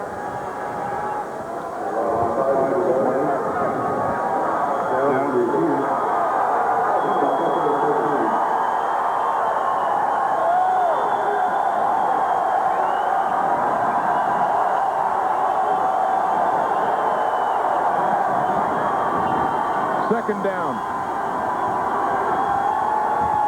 Gleason calling out the signals, stepping back to pass. Under pressure from Mark Irwin, he dumps it off. The screen to Olenek. Olenek, a big gain and a 1st down Rams. Regina gets it up and a late flag out of bounds with Crefton Bowlers out there on Olenek. Already a 1st down, though, Regina, close to midfield. They've run the screen effectively today a few times, and Darrell Leeson dropping straight back, looks to his right, then he comes over here to Olenek, just slides up from behind those offensive linemen. It shows a real good burst of speed getting away from the linebacker, Huey, and then getting up the field. Unsportsmanlike conduct, number 18, Regina, 10 yards, 1st down. Boy, that is Frank McChrystal cannot be very happy about that. Well, Olenek picked up the 1st down. That stands, but as he was taken out, he obviously didn't like the way Crefton Bowlers took him out. And he draws the unsportsmanlike, so that pushes Regina back, although it is 1st and 10 from their 34. Well, we saw Olenek, he was lined up primarily as a slot, but he's been playing kind of that fullback position a little bit today. See him back in there again with Chris Briltz is out. Neil Hughes moving up. The pass again on 1st and 10. Off to the side for Hughes, off his fingertips, with Kyle Morrison covering him. And it falls incomplete. It'll be 2nd and 10. And, St. Mary's are starting to get a pass rush. They are starting to get up the field and getting into Darrell Leeson's face. He did not have the amount of time that he wanted to throw there. That's why he tried to dump it off to Neil Hughes out in the flat.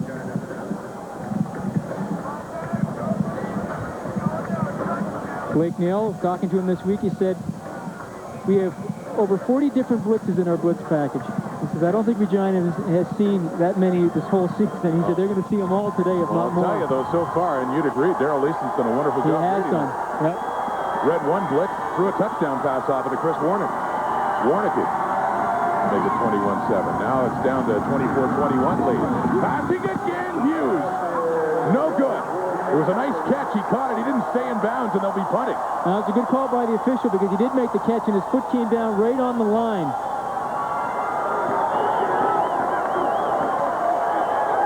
A nice pass by Darrell Leach. You can see the ball outside here. He makes a nice job of going up and getting the ball at its highest point, but watch that right foot comes down out of bounds. Good call by the official. And Curtis Nash wanted to make sure as well as he had his arm around his left leg. There was no way that leg was going to land in down.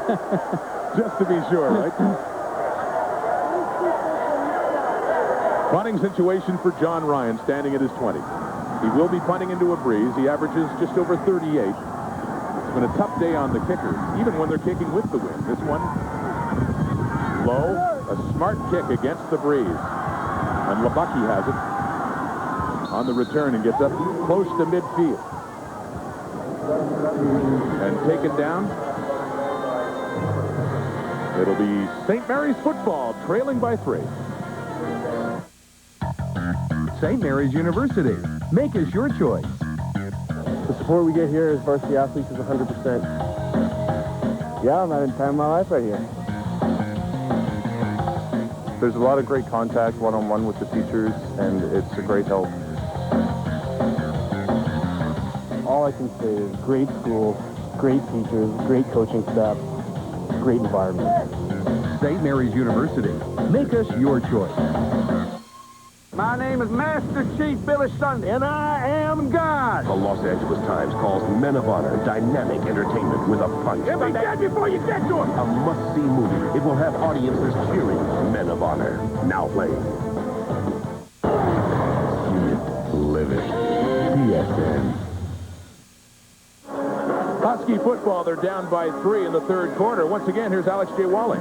With the president, Dr. Tradition, Regina don't have it, they're getting it, but here at St. Mary's and this crowd, you have a tradition behind you. We definitely do, and it's just a repeat of last year, I hope. What about your thoughts on the game? Well, it's a real game, and we're having a great time here, and, you know, they're making a real game of it, Regina. Dr. Dodge, thank you for your time, sir. Thank you very much indeed. Thank you very much, and back upstairs to the booth. Thank you, Alex. Husky football, after the punt return by Labucky, setting it up near midfield at their 54. Ryan Jones standing under center. Handing off. Luis Perez back in the game. He missed the entire drive as he let Dean Jones have a little bit of fun. And Perez, who has a touchdown in this one, gets a good gain again on first down up to the Regina 50. It'll be 2nd and 4. Blake Nill deciding to keep both backs fresh and in the football game. Blake Nill on the sideline doing the X's and O's of the defense. And although Regina leads, and although Regina has been the better team so far overall, the one fear is this: running the football. And St. Mary's is doing it wonderfully right now. Another first down for the Huskies. And driving into Regina territory. And I tell you, did they ever take such pressure off of the quarterback, Ryan Jones? But there is also a danger that you run the ball so much you don't throw it at all. You kind of take the quarterback out of the rhythm of the game. Luis Perez has exceeded the 100-yard mark again, as he did many times during the regular season. Ran for over 1,000 in the 8 games in the regular season, averaging 8.5 a carry, and he's averaged just about that in this game. They run the play-action fake. They throw. Jay Curry with it. Inside the 30, first down again to the 23. And there's the pass you were talking about. That's good. They're starting to really mix it up now. St. Mary's side. Ryan Jones, little semi-roll. They take Jay Curry. They just go down to playing zone defense, Regina, and he just finds that hole, and he sits in the hole. And he does the right thing here. He just catches the ball, then he turns directly north and gets going up the field. Doesn't try to dance around. He gets the first down. Ball marked just inside the 24-yard line. Huskies on the move, trailing by a field goal. And an exciting Atlantic ball. Patrick Tebow on the reverse. Picks up yardage inside the 20. It'll be 2nd down, St. Mary's.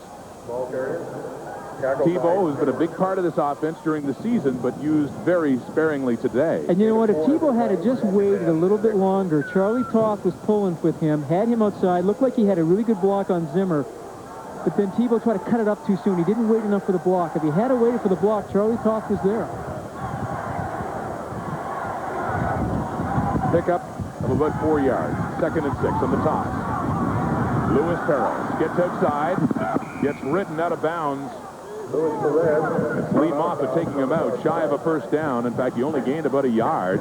So we have a field goal situation now, which would tie the game.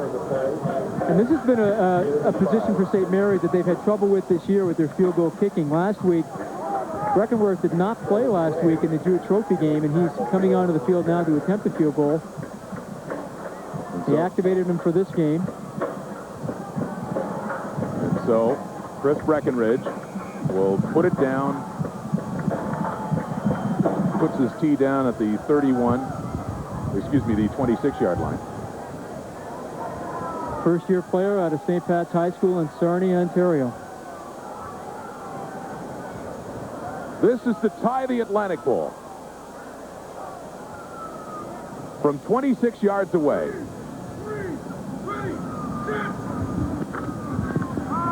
No, it's wide. Breckenridge, 26-yard field goal attempt is wide. No doubt about it as he pushes it wide to the left. So they get a point, but they still trail by 2 here in the 3rd quarter. Perhaps some of these people will be all decked up going to Toronto for the Vanier Cup. Perhaps if their Huskies can make it, if you need a ticket, here's the number to call. And we'll have it for you here on TSN Live, as we always do from Skydome for Easter.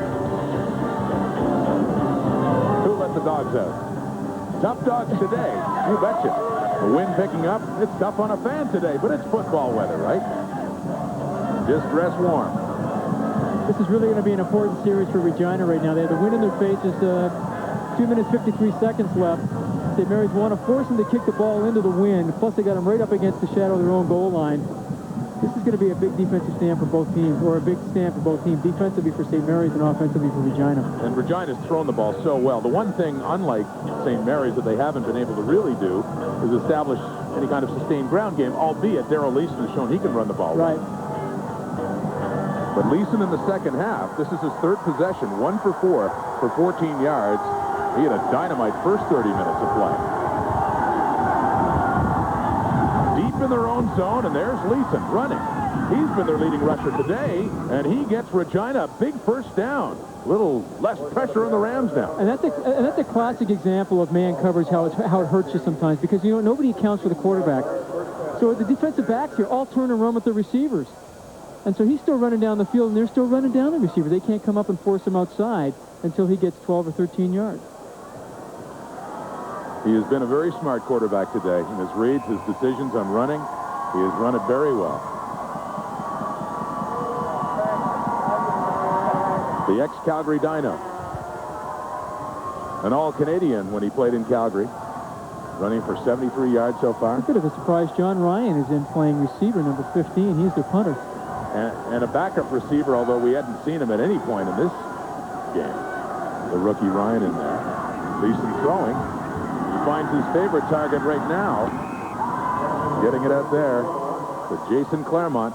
He's got a couple of touchdowns in this game as Frank McChrystal looks on at his Rams, trying to get out of some trouble here and get the wind at their backs in the 4th quarter. They still have a 2-point lead. Now, we've talked a lot about Darrell Leeson being the runner and also the quarterback, but did you know he had a touchdown reception this year as well? A 16-yarder. They ran an option, and then he went around the end, and they threw it to him, and he had a touchdown pass to his credit as well. Wind's getting stronger again, and it is swirling. Looking at the flags here at Husky Stadium, it's blowing mostly against the Rams, but also a bit of a cross breeze as well. They won't have to worry about that in a few minutes' time. Another flag down, and it looks like early movement by St. Mary's. It's only 1:12 actually on the clock until 3/4 time. Eric Lyman was in the backfield before the ball was even snapped, I believe, unless they're going to call procedure against Regina.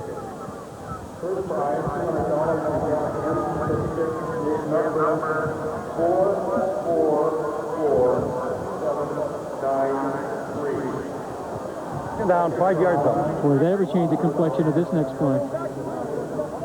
They move it up 5 at 2nd and short now.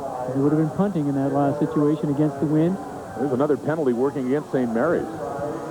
Well, then a first down is so important here, not only because they want to keep driving the ball, but if they punt the ball now, if they stop them here, they're going to have to punt into the wind. If they get a first down, if they stop them the next time, they'll punt with the wind. So there could be an exchange of about 30, 40 yards of field position based on this play.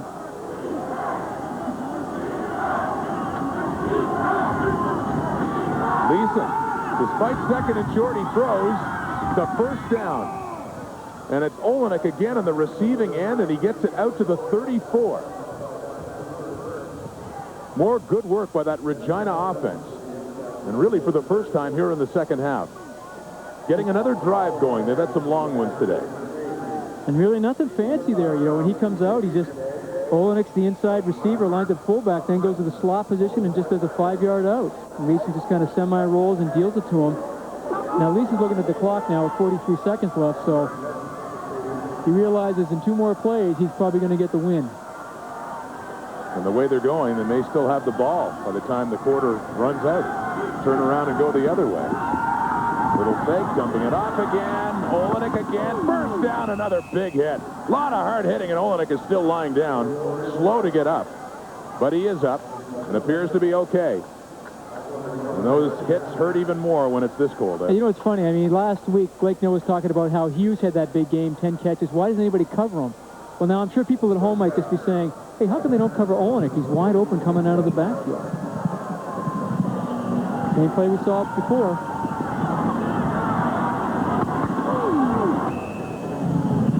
That's Curtis Nash doing the popping in there on Olenek. And I guarantee you, it wasn't the players saying, ooh, ooh, it was the coaches and the players in the sidelines when they heard it.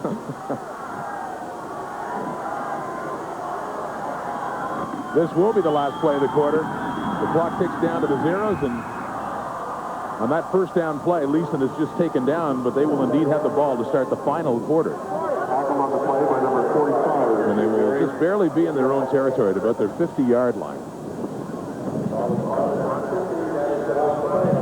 As they do wave the flag. Switch ends, 2-point lead, and the wind at their backs. 15 minutes away from a trip to a national championship. The fourth quarter is coming up on TSN. The fourth quarter of the Atlantic Bowl is about to begin, and some concerns for this man, head coach Blake Neal, who sees the St. Mary's team win the third quarter 8-0, but they could have had more points. A missed field goal, a 26-yarder, means they still trail by 2 heading into this final 15.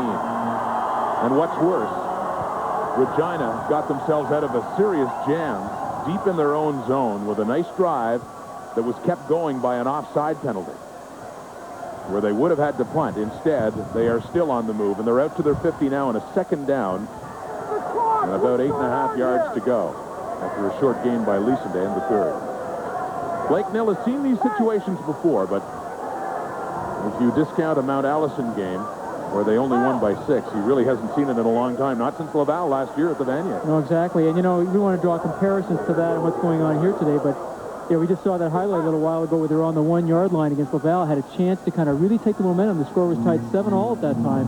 And here they're behind by 2. They have the win. You know, they had to stop Regina there. This could be entirely different right now. They could be in the lead.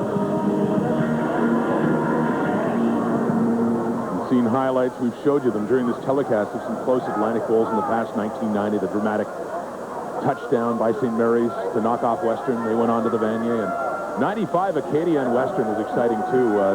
55-45, 100-point game. Larry Justanis, the Axeman, they just had no quit. They kept coming back. And this one, we haven't seen one team really running away with it, although it was 21-7, excuse me, a 2-touchdown lead early by Regina. But it's been, for the most part, a pretty close football game, led most of the way by the Rams. Passing, second down, Claremont has it, a first down. Oh, what a big play, Regina. Leeson to Claremont, clicks again, and they're inside the SMU 40. Well, that's a big play for Regina. And Leeson just gets back in the pocket, and, you know, when you're really in trouble and it comes crunch time, who do you go look for? You look for your favorite receiver. Looks at him, puts it right on the numbers. And, you know, Claremont's a big guy, but he doesn't run like he's 6'4", 220 pounds. Runs like a much smaller man, very agile. having a huge game, 6 catches, 104 yards, 1 touchdown. Receiving. And he had the 1 rushing as well. Leeson gets it away. Ostapowicz is the intended receiver who hasn't had a catch all day, Shane Ostapowicz. And that one falls incomplete out of bounds. Pretty evenly matched, these stats after 3. Regina still has the edge in the passing department. Time of possession favors St. Mary's. They seem to have the ball a lot in the 3rd quarter. And they hold the balance of power on the ground, which would really work to their favor if they had the lead the way they've been able to chew it up for the most part. But they're still trailing. And no sign of let-up in this Rams offense. This is another very good drive by Regina.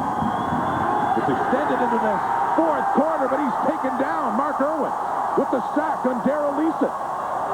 Leeson goes down way back at the 50. And, you know, Mark Irwin has been so close today. We talked about him earlier, and this time he gets in there and just blows by the offensive lineman and gets into Darrell Leeson's face. And Leeson smart. Takes the sack. Don't throw it up. And Grimsby, Ontario. See, he just gets capped in the behind, right over there, number 47, to the left of your screen, comes right in. And you see that last little shift at the end caused confusion because the guard, number 52, Greg Hamilton, didn't even take him. He went out to try and take the defensive end. So punting. Ryan, pressure, they got it. Kyle Morrison blocks it, and he's got the ball, and he's gone. Kyle Morrison, touchdown, St. Mary's.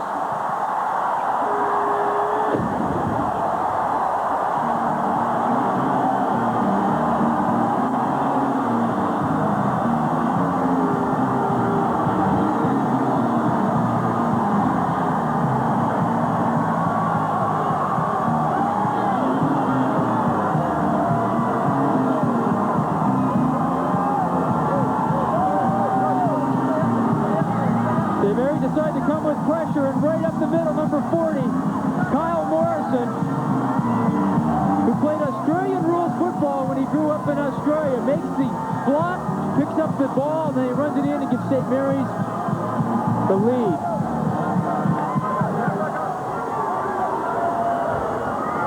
What a turn of events here in Halifax as Breckenridge converts. And St. Mary's leads for the first time since their first drive of the game when they got a touchdown.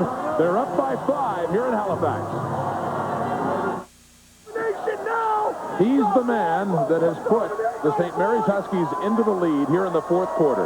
Kyle Morrison, their Metros Trophy nominee for top lineman in the country. And because of it, St. Mary's getting a step closer to getting another shot at a Vanier Cup. Boy, if ever there's a team that can't be written off, it's Regina. But here's what happened. Special teams, Jamie, ultimately, that's what it boils down to. Let's take a look. The 2 guys involved here. There's Kyle Morrison right there, and there's Bostovich right here. Now, he's going to have to step up and block him. He's supposed to block, take him right into the numbers, but he tries to throw a chicken wing at him. Just one little arm out there. That's not good enough. Morrison ends up blocking it, then he scoops up his own block, and then he just rambles down the field for 6. Last week in the 1st quarter against Acadia, Kyle Morrison had an interception for a touchdown in a big game. Also with 3 sacks in that one. And we haven't said his name a lot, but he now has his team in the lead as Olenek takes it. Now 1st down. Corey Olenek back in. He was shaken up a little bit in the previous set of downs, but boy, Regina's just looks like it's going to march right back down again. This could be a very exciting finish here in Halifax. I'll tell you what, you look at that last play there, it looks like a little innocent out. I'll tell you what, he was almost a step away from breaking that thing all the way. Curtis Nash pushed him. He didn't go out of bounds, and then he just stepped out later on. But if he had missed him, he was gone. 1st down near midfield at their 53. The Rams trailing for the first time since early in this game, and they're down by 5. Off the hands of Neil Hughes, and could have been picked off if Matthew Demers had been a little bit closer. So a good break for the Rams there, and it'll be 2nd down. Now pass thrown on timing, and Darrell Leeson, he has a rocket of an arm. He's throwing with the wind right now, and Neil Hughes just wasn't ready for that pass. The thing you have to remember about this Rams team, there's still so much time left in the clock. They trailed Calgary by a couple of touchdowns, They trailed a lot in Winnipeg last week. They were down. They needed a touchdown in the final minute of the game. They're used to being in this situation. Well, Leeson threw three touchdown passes in that game against Calgary. He's throwing a pass there. Claremont nearly had a beautiful catch. Got one hand on it, tried to bring it down, but it goes incomplete. And now Regina will be punting. Good job by Curtis Nash, number 12 against Claremont. You got quite a mismatch in size. The ball's thrown up nice and high, but Curtis Nash does a good job of coming underneath and disrupting Claremont. As we said earlier today, it's his birthday today. So I don't know if he's 24 or if he's 25. Maybe he's 20. Yeah, he must be 24 today. John Ryan will try it again. You know what happened the last time he tried this? Moments ago from about the same spot on the field. I'm sure they'll be keeping a better eye up the middle now, especially Kyle Morrison. He blocked it, took it for a touchdown. High snap, some pressure. Doug Borton in there, but he does get it away. And a good punt.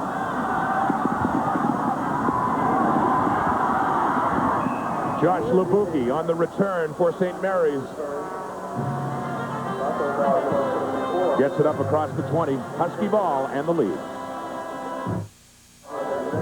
We're still far from decided here, but once this is done, we will take you to Hamilton and the home of the McMaster Marauders, who will host the Churchill Bowl in the Ottawa Duke GGs. John Wells and Glenn Suter. That's coming up next here on TSN, part 2 of our CIAU semi-final doubleheader, setting the matchup for the Vanier Cup in 2 weeks' time at Skydome in Toronto, December 2nd. Will it be the Huskies or the Regina Rams? Luis Perez, big game, stays on his feet. On the ground, another first down for St. Mary's. It's been the bread and butter of this game for the Huskies. What a great run, too. And, you know, the key to his, not only great vision here, but if you're going to teach a running back, you got to keep your feet moving all the time. All the time. Take a look at his feet. They never stop. Even when he gets hit, they never stop. He keeps them going, keeps them going, keeps them going. Gives him a chance to regain his balance. He's a dynamite back. Not very big. You know, he's only 5'9", 190 pounds. Plays much bigger than that. Discussion on the Husky sideline with Patrick Thibault bringing in a play. There's Regina Ram down on the field. Injured Regina player.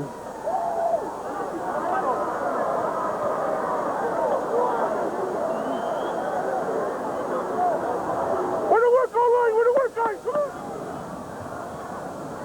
on. 29-24 in the fourth quarter here in Halifax. We'll be back. Regina defensive end Lee Cherkis was injured, went off on his own steam, but he's out right now, and Luis Perez is busting more yardage for SMU up to their 50 and another first down. Cherkis is okay. He, as mentioned, left under his own steam, but missed seeing that as Luis Perez continues to chew up yardage up the middle. And Luis Perez is excited. You can see him extolling his teammates in the crowd. Come on, let's go. 140 yards rushing so far this afternoon. 2 touchdowns, pretty good afternoon so far. We've got 10 minutes left. And now with the lead, this ground game is so much more important because it just kills the clock. And Perez keeping it between the hash marks and down inside the 40. Another huge gain. The Rams missing tackles, and it's another big first down. But did you see the block in that counter by Jean-Michel Sylvain, number 61? This is an incredible block. They run the counter here, 61. Just engulfs the defender, puts him right on his back, and that springs Perez. I mean, that is just well-executed football.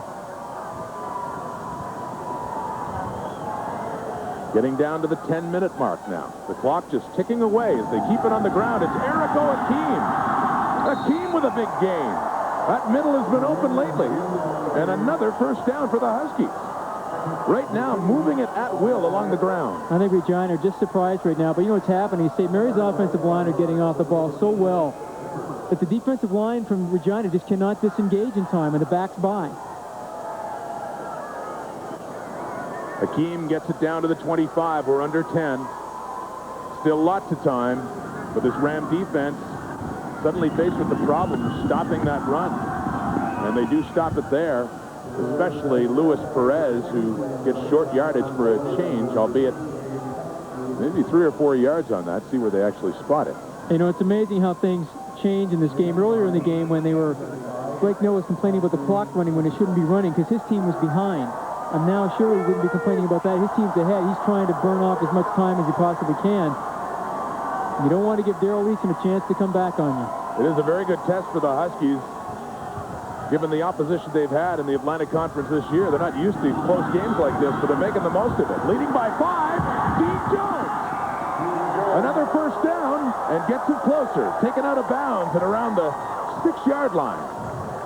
So we see more of Jones now, and it's the great tandem that the Huskies have had with Jones and, sorry, Rod.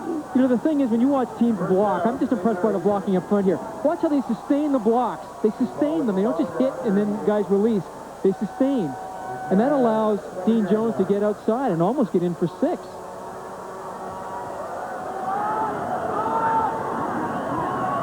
Clock continues to tick. Under 9 minutes. Trying to punch it in. Eric Oakim. It's over, it's over.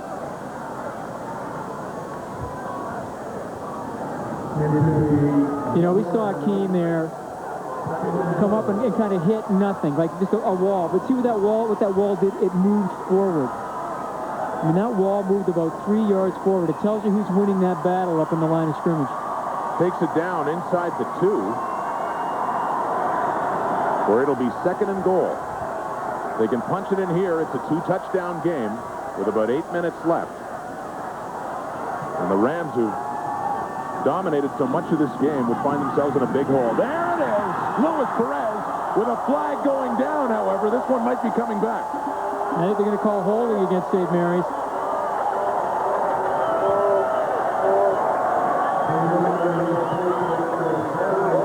And you can see the middle linebacker, Misha Bosovic, get up complaining that he was held and dragged down. Mary, 2nd down repeated. 64. 2nd down repeated. Called on Stephen Morley, the left tackle. So they put him back 10, and they're still in a goal-to-goal situation, but it'll be 2nd down and about 12 yards to go for the touchdown. That's a big holding penalty. And if they don't get it in here, we set up with another short field goal try that could put them up by 8. Chance for redemption for Chris Breckenridge, but it also depends on how close they get to the first down. looking for the end zone. Coming up just shy. Patrick Tebow on the receiving end. You know, I think Neil's going to go for it here. And it'll be 3rd down. They need to get it in. Goal to go. And it looks like they indeed will be going for the touchdown. Close enough to give it a try. Ball down near the 1. What a big play is coming. Perez outside, good speed, touchdown.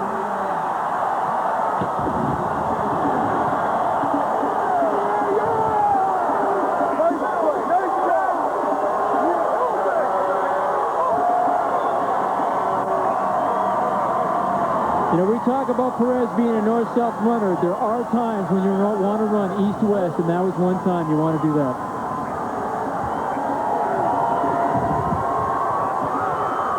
This one does count. They're trying to run the same play they ran for the touchdown. They got called back.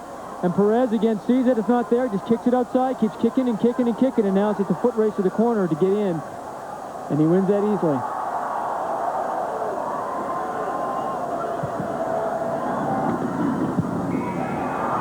With the convert, it is a 2-touchdown game. 36-24. A 12-point lead for SMU over Regina with 7 minutes to go. As Luis Perez and the Huskies get a taste of water, they're starting to get a taste of something else. They can feel the trip back to the Vanier Cup, but they're taking on a Regina team on this kick return here by Neil Hughes. Still on his feet. Hughes trying to break it, he does. Neil Hughes is gone. How about that? No flags. Touchdown Rams. Wow. Wow, what a player Neil Hughes is. What a player. You know, big games, big players step up, and I'll tell you what, this guy did it last week against Manitoba, and Frank McChrystal, Mr. Emotional, you can see right there, just as stunned as all the crowd are here, but that was a heck of a run by Neil Hughes. You know, I had wanted to make the point that with 6.5 minutes to go 2 weeks ago in Calgary, they were down by 14 and they came back and won. They're down by 12 and not down by 12 anymore. And, you know, he does a lot of this on his own right there. He gets stopped, and he just keeps his feet going. Then he cuts it back. And once you cut it back, you can get some angles in the blocks, and now it's a foot race. And he outruns the kicker, Breckenridge, Neil into the end Hughes, zone. 89 yards, and I wonder if the Calgary Dinos or Manitoba Bisons are watching this game now, what they're thinking. Watching a Regina team that just has no quit at all. This Atlantic poll is still very much undecided. Midway through the quarter, a 5-point game. Neil Hughes, he had the decisive touchdown in the Hardy Cup. There's a big touchdown here on a kick return, 89 yards to keep the Rams in it. Dynamite play. He was going to be going to the right side. He takes the initial hit, bounces back, keeps his feet, gets away from another couple of tacklers, and now he breaks into the open. He's just got to outrun the kicker. Make no mistake about it, Neil Hughes was going for 6. And for Regina to be down by 5 with 6 minutes to go is still plenty of time. And they got some momentum back, too, as St. Mary's on the return of Cartier Shields up across his 30 to the 33. Neil Hughes broke his arm earlier in the season. Back in September, missed about 3 weeks, came back. And what a valuable part of this Regina team, especially in recent weeks. With his running, especially his receiving. Let's go, D. Let's go, D. Over 200 yards in receptions last week in Winnipeg. Over 400 all-purpose yards if you count the kick returning. And I think he did a number for his all-purpose right there with 89 on that kickoff return. Luis Perez. St. Mary's still with the lead and back to the ground game on first down, and a good game up across to about the 37. It'll be second down and about 4.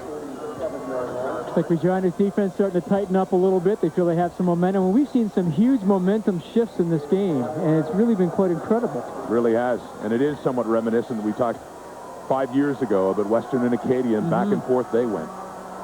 Lots of offense, lots of big plays.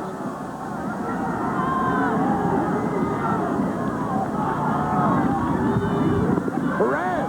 Oh, they've got him stuffed. And a flag is down. Dropped as he got the ball.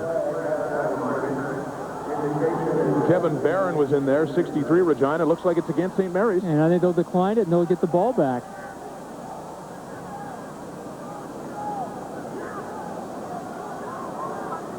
A big defensive series for Regina, 2 and out. St. Mary's, number 64, holding, decline, third down. And he's been caught twice. Stephen Morley was caught before in a touchdown that was called back. They ended up getting that touchdown. But called here again.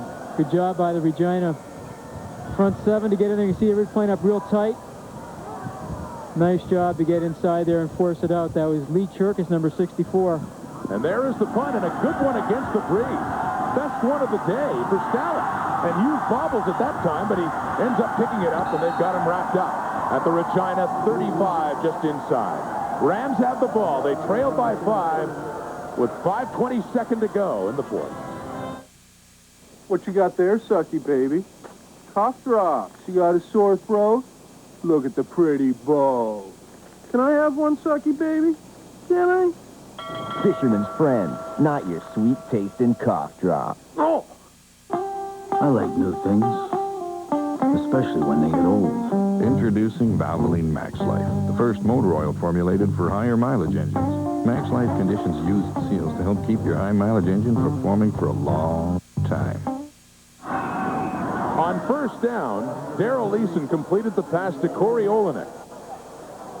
And he gets it up across the 45, so the sticks move, and Regina right away with a little more than 5 minutes left. Lots of time to march downfield again here in this 4th quarter. They have that play whenever they want it. You know, it seems like whenever they want to get a first down or get, 8-9 yards, they seem to run Olenek out of the backfield and just that little turnout about 5 yards up the field. We have seen many great games in the past, and this one is shaping up as one of them now. Here in the present in the Atlantic Bowl, that falls incomplete. Leeson knocked down afterwards, but it'll be second down and 10. I think Leeson was looking for John Ryan there. It was supposed to be an out, and Ryan just kept running up the field. We saw Frank McChrystal a moment ago. This is a man that is used to championships. He took over coaching the Regina Rams junior team in 1984. In the 90s alone, they won 5 in the 6-year run they had up until they joined the CIAU. And even though they're young, you sense that a lot of people there that are used to winning. And maybe that's why when Neil Hughes ran that back to the touchdown, didn't show much emotion. It's because I've seen it all. They've been there before. At a different level, yes, but look at what they're doing now. So close in the Atlantic there. Dumping it off there, though, they'll be punting. On that second down, and Leeson just threw it away. Kyle Morrison was all over him. Yeah, Doug Borden, number 77, we talked about him, the big defensive tackle, 6'4", 315. You know, Leeson does have time here initially, but they have good coverage downfield. Just not opening up for him. Then you see Borden gets in there. Leeson does a smart thing, throwing the ball away, not to take the sack. And not to take anything away from Kyle Morrison, but no, of course, Doug Borden.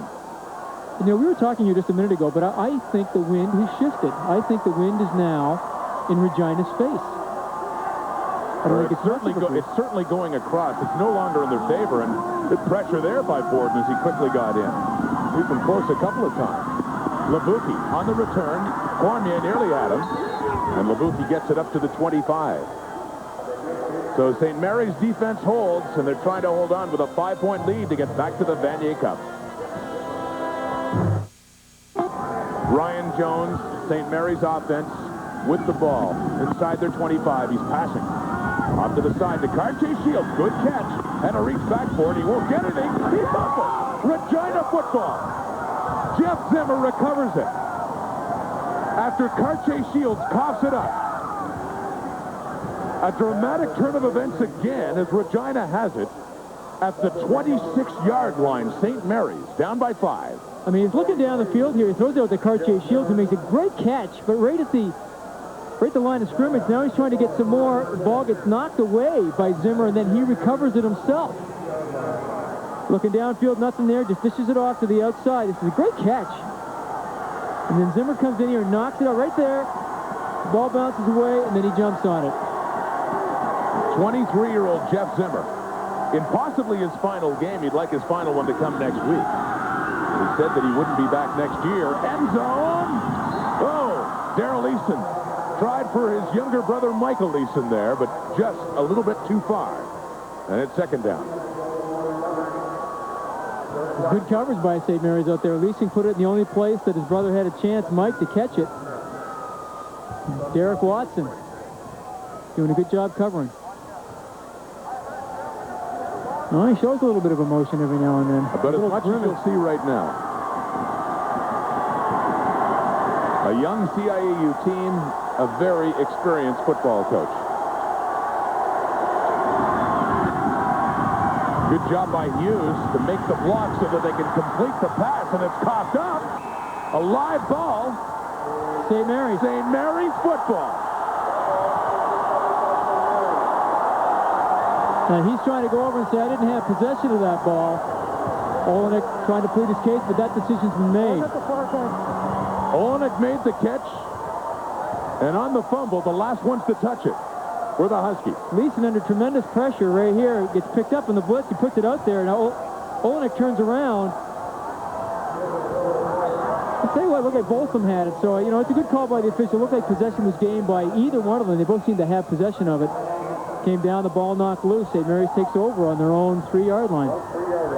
So they trade turnovers. St. Mary's is still hemmed in deep, but they'll take it.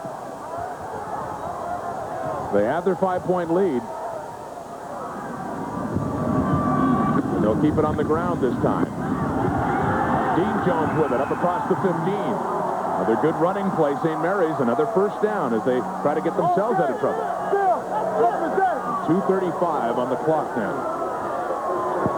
Well, Regina had to do a big gut check here right now and stop St. Mary's from running the ball and running time off the clock. A little bit different in the rushing department for St. Mary's. 266 yards on the ground today. But only 91 for Regina. And they keep it on the ground. It's Perez this time. And a short gain on first down. Excuse me, Dean Jones. Now, I think coming up here, Rod, could be really almost the play of the game here for Regina because you've got 2 minutes and 13 seconds left. St. Mary's are going to keep letting the clock run down. Oh, they've called a timeout. That's what I was going to thought. They might have to call a timeout here. This is a huge play, obviously, and it's interesting to point out last week, going back in the Rams' recent history, with a little over 2 minutes, they had the ball on their 23-yard line, trailing by 4, which is essentially the same as trailing by 5. They need a touchdown. They drove down an 11-play drive against the Manitoba defense that had been pretty good against them, and they were stunned by that drive. But what did Frank McChrystal say to us this morning? He said the reason that his team had gotten this far, he thought, in the 2 playoff games was they did not turn the ball over in any of those games. And now we see a turnover here, and it could be costly for them. And they were trying to benefit from the turnover, so... No, but you're right. It could prove to be their undoing. Unless they can take it and drive it here, although, as you had pointed out earlier, this wind is hard to figure out. Right now it's more of a cross breeze, but it's been blowing all over the place. So depending on what kind of punt we would get. Right now it's 2nd and long, though, and St. Mary's is trying to sustain a drive. If they can sustain a drive here with the running game, and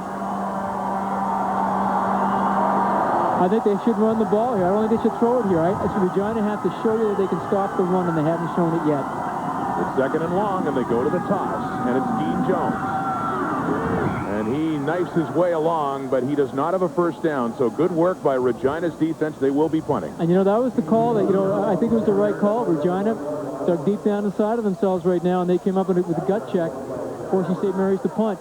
And this is all Darrell Leeson wanted. He just wanted another chance. Now, Frank McChrystal's going to call a timeout, I believe. And that's a good call because you can't stop the clock when they are on defense. An Atlantic Conference team has not beaten the Canada West team in an Atlantic Bowl since 1992 when St. Mary's beat Calgary.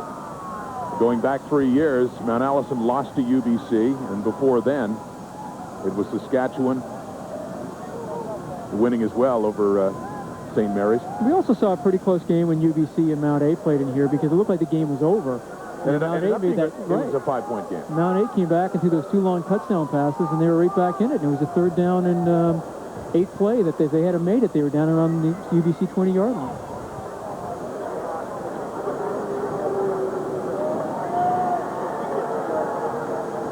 A close finish here in Halifax. What a great game it's been, and more in store from Hamilton with the GGs and the McMaster Marauders. Whoever can finish things off here will await the winner of that game, the Churchill Bowl, which is coming up here on TSN. Frank McChrystal, a Regina native, a former linebacker with these Regina Rams and a longtime coach.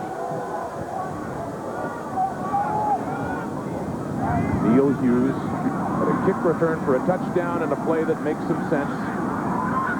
They're going to take the 2. Dave Stalla with the ball, and he runs it out to pass the dead ball line. 2 on the board for Regina to make it a 3-point game at 36.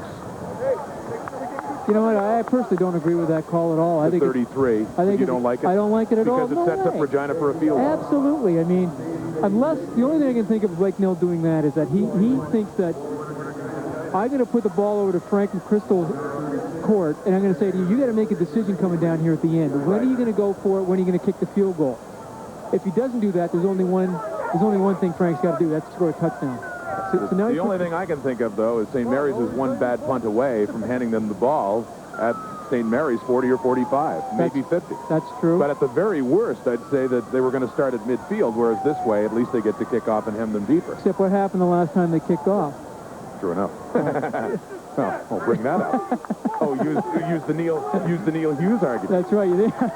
Trying to impress everybody, just like he is. Do you want to make a bet they won't kick it to Neil Hughes this time? Yeah, well. Yeah, I think they'll squib kick it down the field. You'll see Ashman over on the other side, 26, and hit it his way. And they should both try and stand sideways so nobody sees what number they're wearing.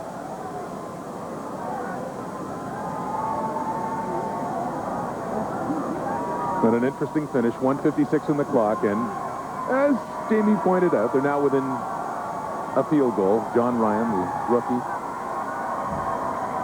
They're sending it into overtime. Could be.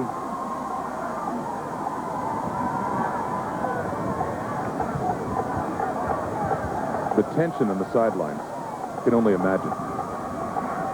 For a brief moment before the Hughes return for the touchdown, well, you've seen sidelines celebrate before. I remember the Western Mustangs celebrating with a big lead, a 20-point lead against Saskatchewan in the '94 Vanier Cup. Only to see that celebration gradually fade as Saskatchewan came back and forced overtime.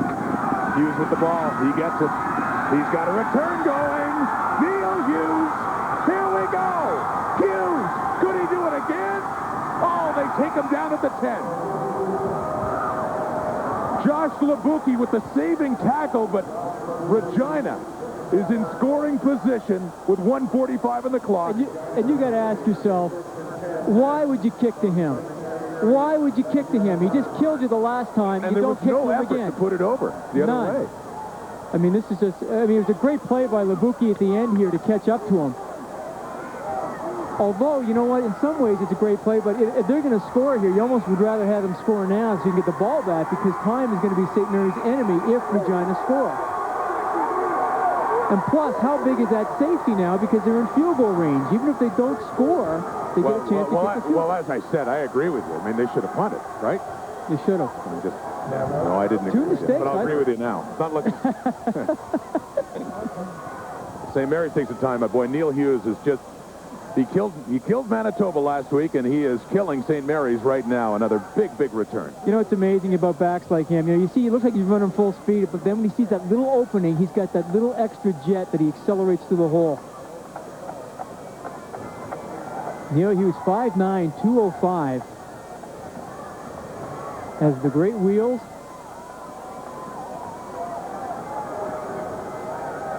Ball is marked just outside the 12-yard line. Yeah, they can get a first down here.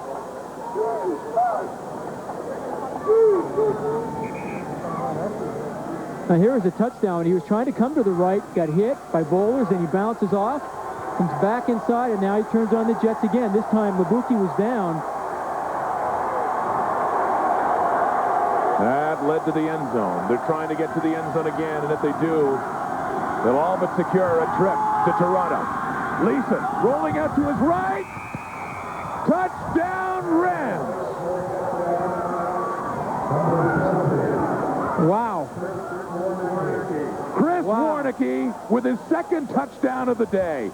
And that may put the Rams into a national championship. 1:39 on the clock. And with the convert, it would be a 4-point lead. And Chris Warnicki, in his last year of eligibility, he's one of the only Rams that loses it because of eligibility. Darrell Leeson, lots of time here to throw. Semi-rolls out. He's looking at Warnicki all the way. Warnicki against Curtis Nash. And Warnicki plays basketball at the University of Regina. That's why his eligibility is used up. And Leeson just loves what he sees. He has done this 3 weeks in a row, and now it'll be up to Regina's defense. What a remarkable Regina team. What seems like moments ago they were down by 12. Neil Hughes, though, got him back in. Warnicki puts him over the top. They're leading. Minute 36 to go. Churchill Bowl is coming up. McMaster and Ottawa U. If it's half as good as what we've had here, it should still be something worthy of watching, and I think it should be a very good game with a great quarterback like Ben Chapdelaine against the Ottawa U GG's defense. John Wells and Glenn Suter have that one coming up. And we'll see who they'll play. We don't know for sure. It's not done yet. But a minute and a half left. Regina, though, it's Cartier Shields takes it, and he ends up out of bounds. You couldn't ask for a better kick from Regina. They're starting from their own 6-yard line. St. Mary's now with a minute 36 left to go in this game. And here's the touchdown to put the Rams ahead. And Leeson semi-roll out to the right, looking at Warnicki in the end zone. Warnicki against Curtis Nash. We talk about size differences. Curtis Nash only 5'8". We got Warnicki 6'1". Warnicki turns out, and Leeson puts the ball right on the numbers. But St. Mary's deep in their own end on the 6-yard line. And they have to score a touchdown. A field goal won't do it. Trailing by 4. A little over a minute and a half on the clock. Ryan Jones out of the shotgun, and they can't be running the ball anymore the way they did. Dave Stella takes the catch, a first down up across the 25. The hurry-up offense on as they hustle up to the line of scrimmage. And, you know, that's too much yardage to give up if you're Regina. You got to play a little bit tighter than that. You know, I honestly think you got to play the same kind of game you've been playing. Don't go into prevent defense, because the only thing a prevent defense prevents you from is what? Winning.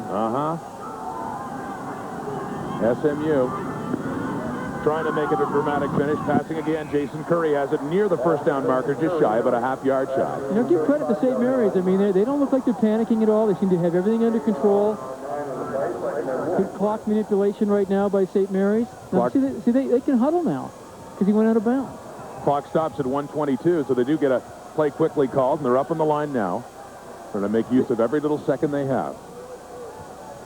At a shotgun again. Ryan Jones will be throwing a lot now. Miron in under pressure. Down. They've got him. A big sack there for the Regina Rams. Yeah, I'm a little bit surprised that St. Mary's wouldn't run the ball there. I mean, second down is short. They still have enough time. They have 1 minute and 15 seconds left. The clock will stop when they get a first down until they move the markers and get them set again. That was Devin Gusa with the sack, and St. Mary's has called the timeout. Blake Nill, you see him there. A tense moment, 1:13 on the clock. I'm a bit surprised by St. Mary's doing this. I think they should be, you know, even the third down, I think they could run the ball here on third down. I mean, they've got, what, over 250 yards rushing this afternoon. You know, right now, time is not a factor for them. It's getting the first down is going to be the factor. And they're a couple of yards shy of that, a little more than 2 yards away. Oh, right. And this is the play that could end it, essentially right here, and send Regina off to Toronto. I should point out with the Regina Rams that their flight arrangements weren't even made to come here to Halifax.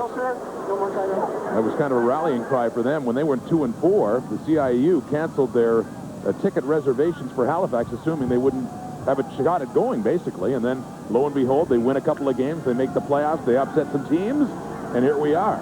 And now they're just on the verge of heading off to the Vanier Cup. St. Mary's is up against it.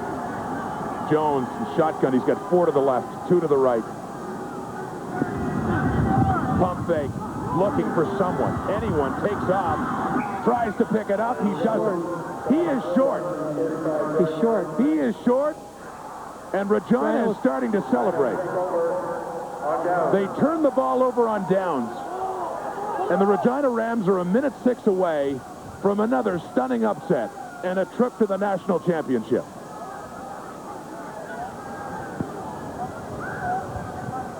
You know, it looked like Jones pumps here, then he wants to try to go deep. Doesn't see anybody. And, you know, all Regina are trying to do is contain him. They don't want to commit to him, and then they force him to run, and he's short of the first down. Pump fake, look, not there. Now he comes up, and a real good job by Lee Cherkis, number 64. Just keep him short of the first down. And the St. Mary Huskies, St. Mary's didn't taste defeat all season long. And that one defeat, as it appears it will be now, a bitter one to swallow. Flag down in that play. As Olenek has it. A 4-4 team. 2-4 as of mid-October when they got pounded by the Calgary Dinos. And it didn't look like this season had much of a future in And also store. by Manitoba beat them 50-1. At one point, yeah, Manitoba had, I think it was 47-13. Number 36, Regina, declined, second down. But Frank McChrystal said his biggest adjustment was he thought the age factor was a huge adjustment for his team last year. He said most starters in Canada West were about 23, 24 years of age. And he said, you know, we were much younger. He said, so he thought it was going to take him 2 to 4 years to try to get to that level. But I'll tell you what, they've arrived in year 2. These Rams have bulled their way onto the scene, pushed people around.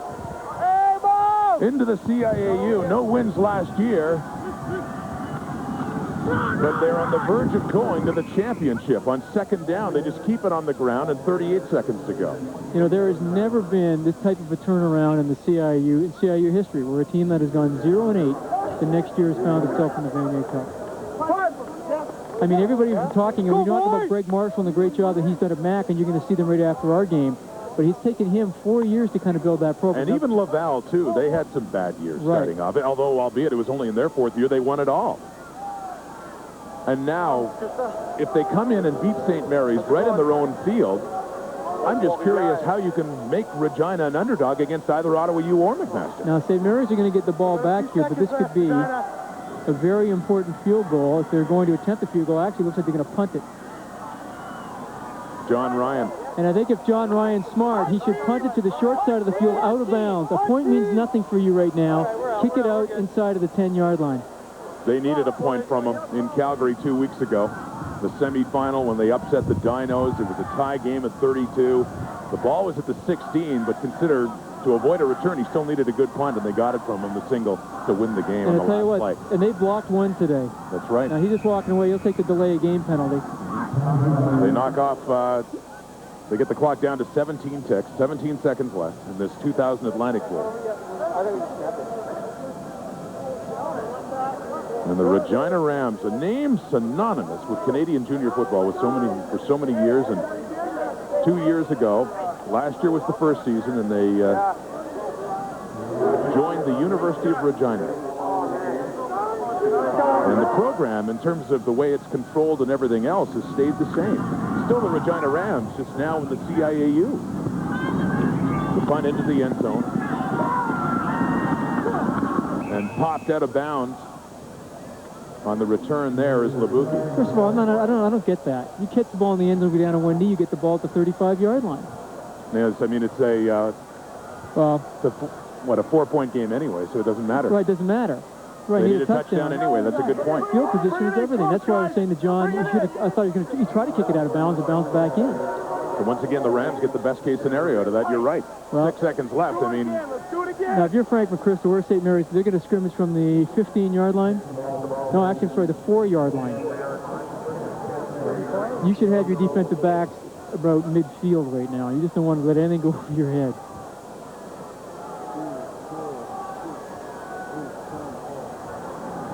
It comes down to this. A few seconds left for Ryan Jones. And they need a touchdown working from their end zone. Time to air it out, which he does. Lots of players down there as it's bobbled around, but it doesn't really matter. Zeros on the clock.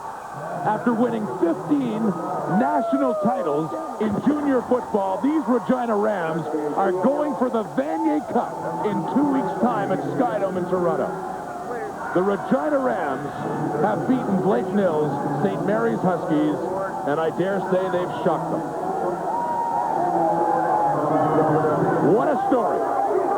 And what a team moving on to the national championship game of CIAU football. And one thing you can say about the Regina Rams is that, you know, when they look like things are going against them today, they always hung in there. A younger team might not do that, but they had that leadership from Daryl Leeson. Leeson had a fabulous game, especially in the first half. The celebrations, Kevin Barron there. The Rams rule. They win the Atlantic Bowl. And this is a big reason why, for the way he played, Daryl Leeson. He wanted to get back and go to a Vanier Cup, and he will be. The Rams moving on. They beat the Huskies. The Churchill Bowl is next. Let's go to John Wells and Glen Sutter.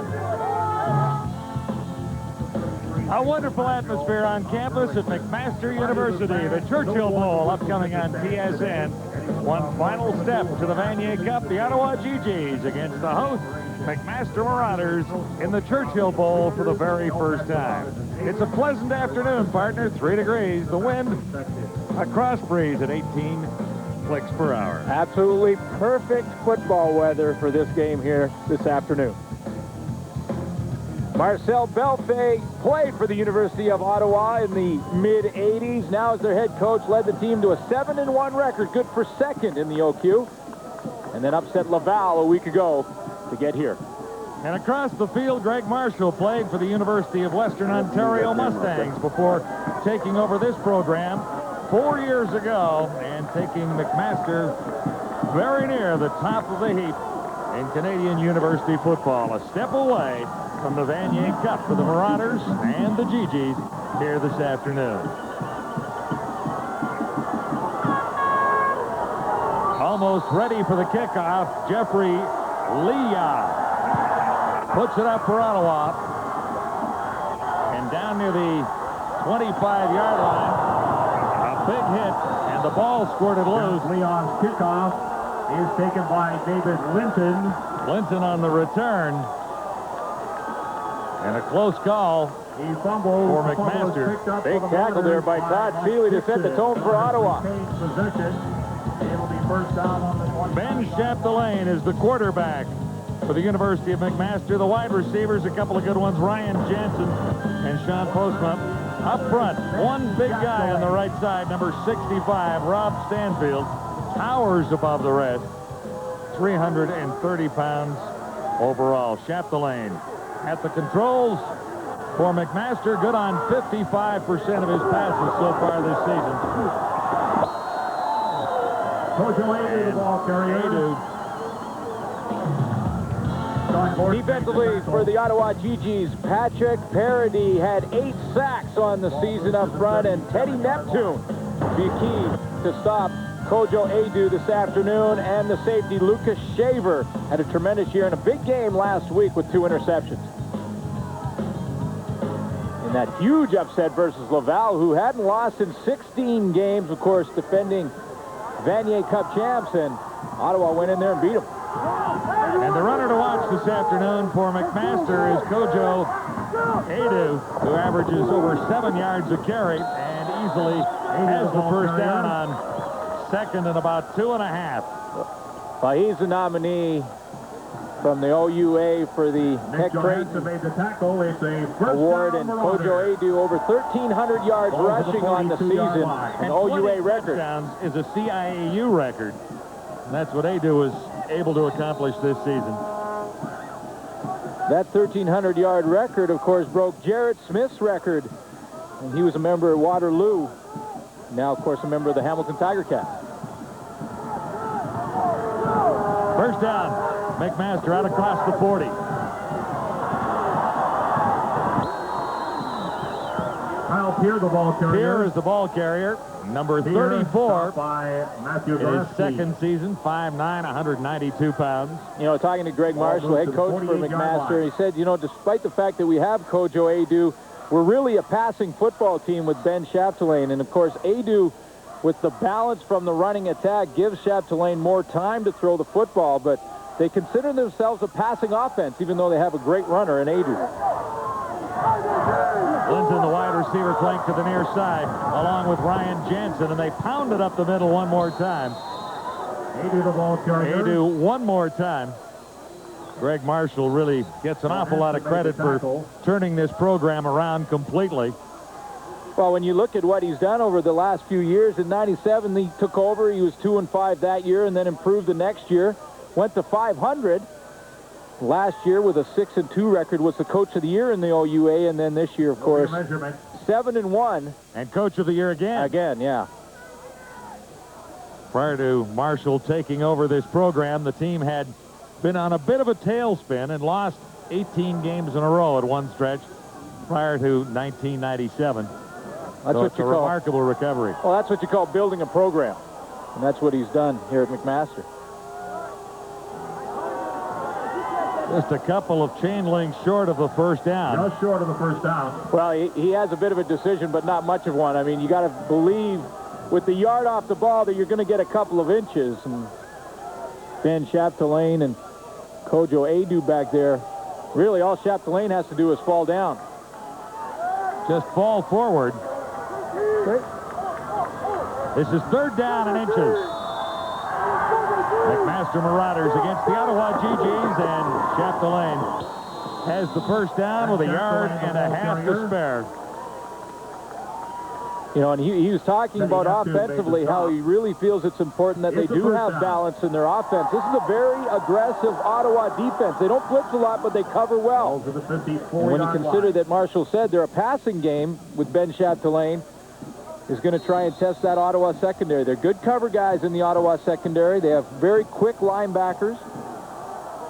So he said balance is important for them offensively here this afternoon. Ryan Jansen to the near side this time, the #1 receiver in CIU history. Pitch goes to Adu, and he's smashed in the backfield. There is no gain there. In fact, a loss on the play.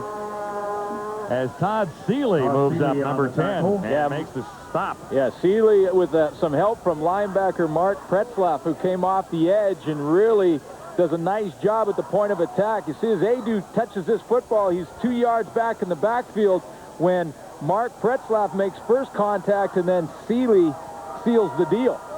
Very well done.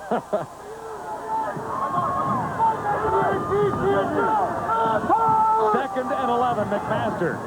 We're early in the Churchill Bowl, and Chapdelaine puts it up for the first time and just misses. Pass is incomplete. He went down the sideline there to Omar Sabri, and with Omar Sabri a one-on-one with Franz Jacques, one of the best corners in Ottawa. Franz Jacques, an all-star in the OUA. He just goes one-on-one with him, and Jacques does a nice job of jamming him as he got close to him, keeping him off him, not committing pass interference, and holding Omar Sabri. You can't run under that football.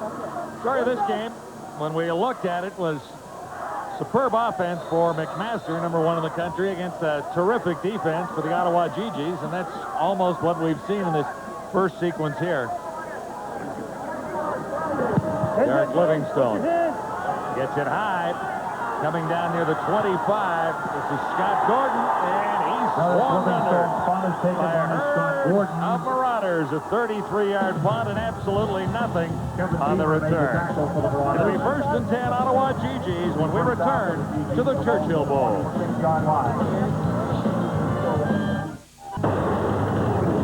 The road to the Vanier Cup is brought to you by Kia. It's about time everyone had a well-made car. By Seiko. Someday, all watches will be made this way. And by Adidas. Check out the new Kobe by Adidas at Athlete World. Well, we've seen a few hot tubs on our tour of Canadian football stadiums, but this is the most incredible hot tub we have ever viewed. It is a 1982 Chevy Malibu. I'll guarantee we'll see it a couple of times before this is over. James Baker at the controls for Ottawa completes his first pass. There's not much running room on the far side as Baker moves into the starting assignment at quarterback over Phil Cote. He's got some great receivers in Darrell Ray, a 6'3" guy, Mike DiBattista, Jeremy White, and in the backfield, Michael Shaver.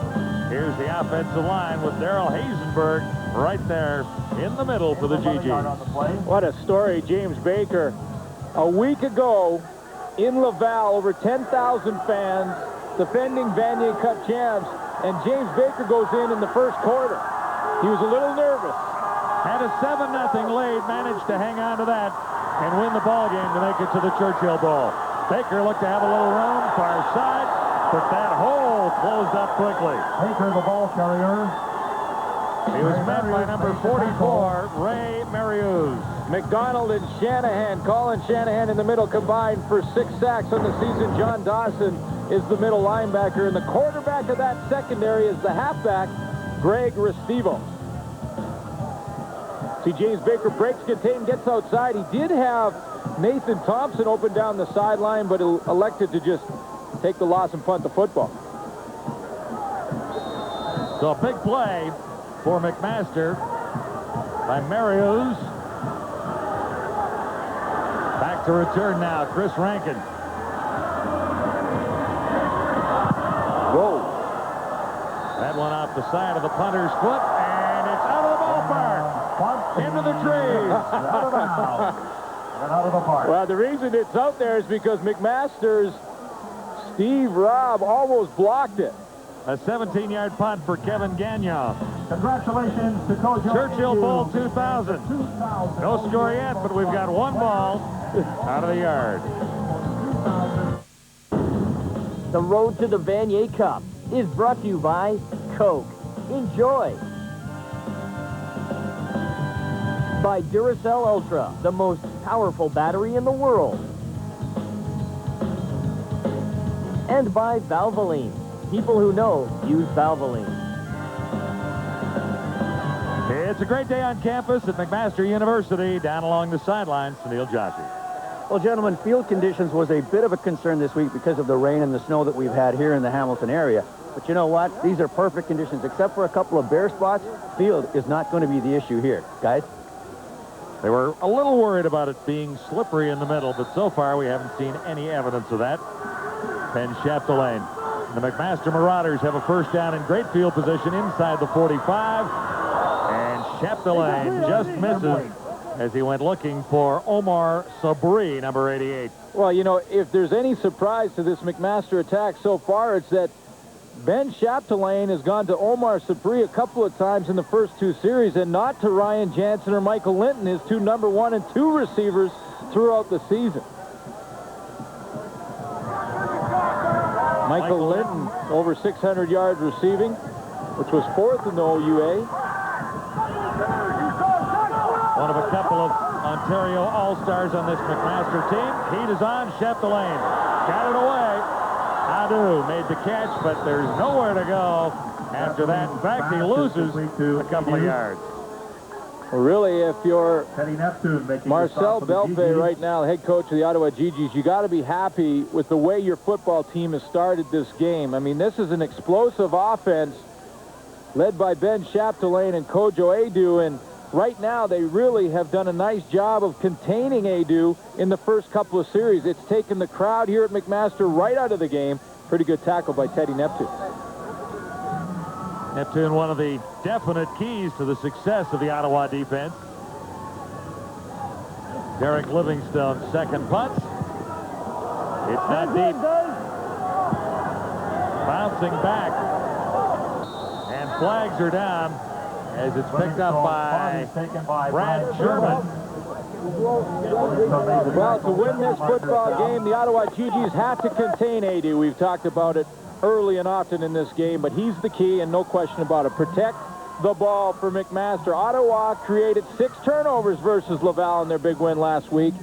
McMaster's got to protect the football, and for both teams, I think an early lead, a first-half lead is very important. I mean, if it's McMaster that gets the early lead in this game, they can bury Ottawa, their favorite, and if Ottawa can get it, take the crowd out, they feel like they can win this one. And going no penalty on the previous play. In CIU football, the bounce-back rule applies, and when a punt bounces back, they throw the flag and then have a discussion, but they decided there was no way to get out of the restraining area there, so that's the deal. On first down, the ball squirts loose. McMaster has it. It's going right back to the Marauders. Azram lost the ball. Well, right as come up with it. Right as I say, Marcel Belfay is probably pretty excited about the way his team has started. They create a turnover down here. Little handoff to Ali Azram to the outside, and he gets hit pretty hard at the point of attack. Ball comes loose, and you just have to touch it to go out of bounds. That was Ray Marius who made the big recovery for McMaster at the sideline. So Marius sets up McMaster with a first down at the 42-yard line of Ottawa.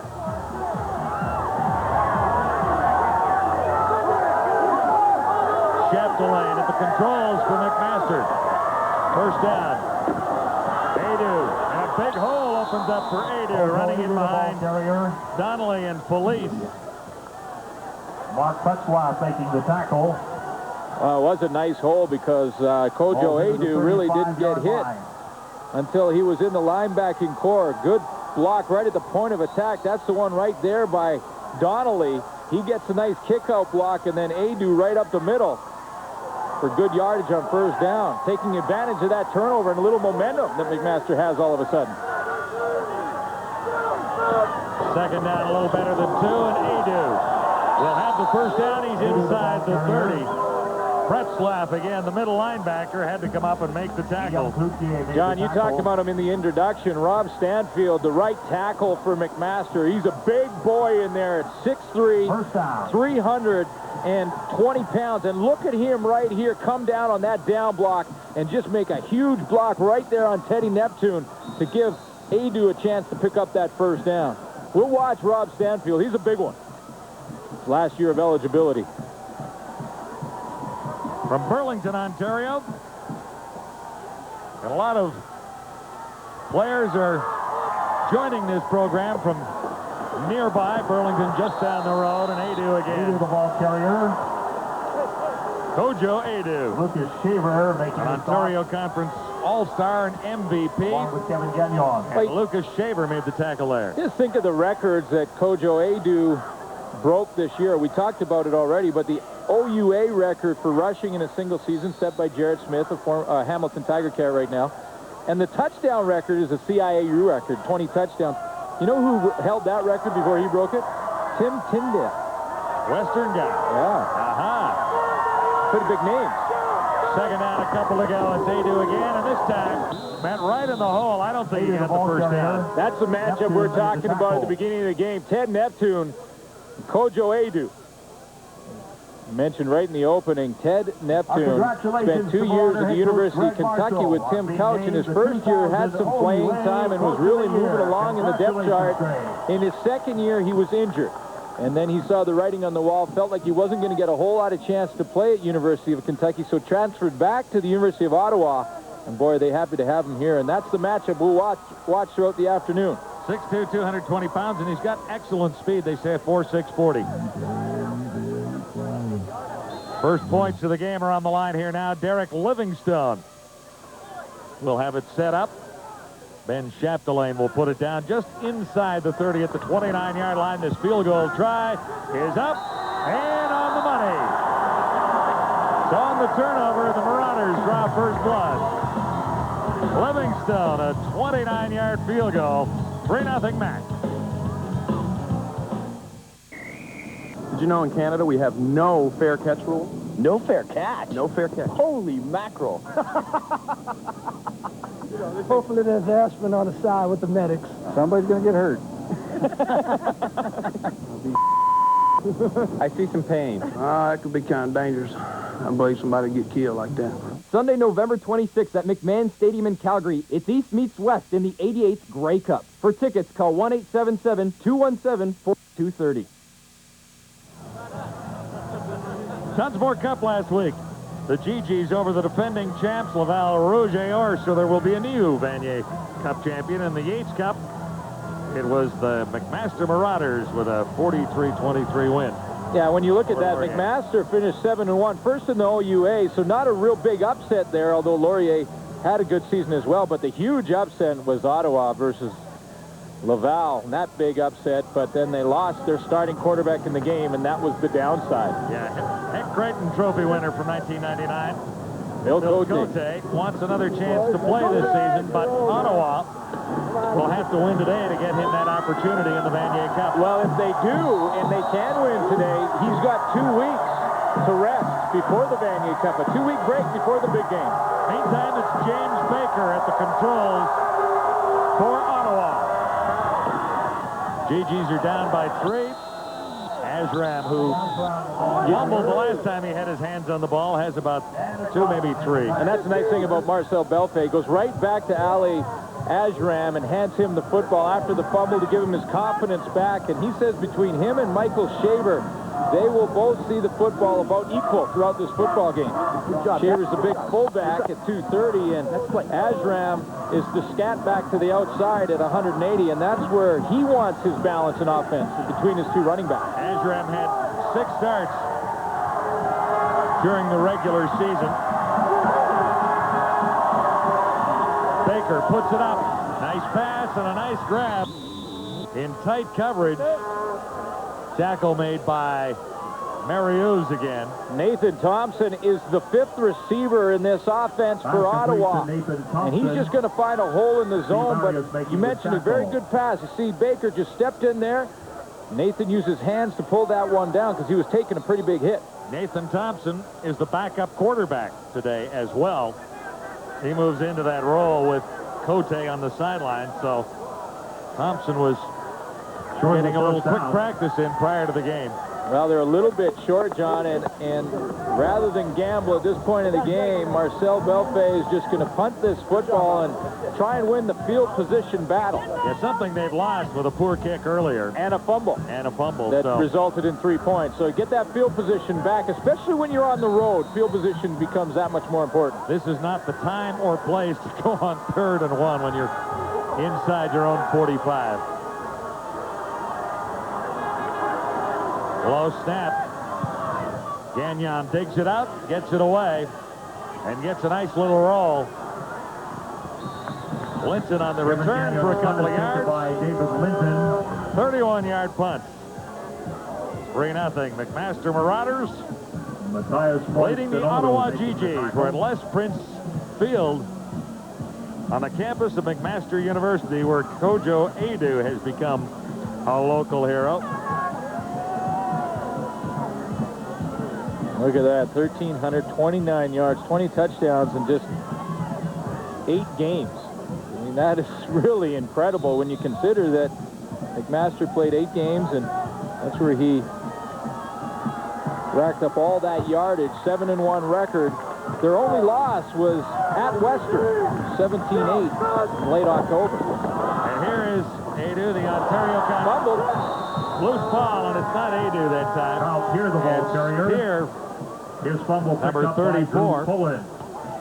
And Kyle Peer drops the ball, and Drew Pullen picks it up, and they're lucky that the big guard was on the spot, or else it's a huge turnover Ottawa's way to balance it out.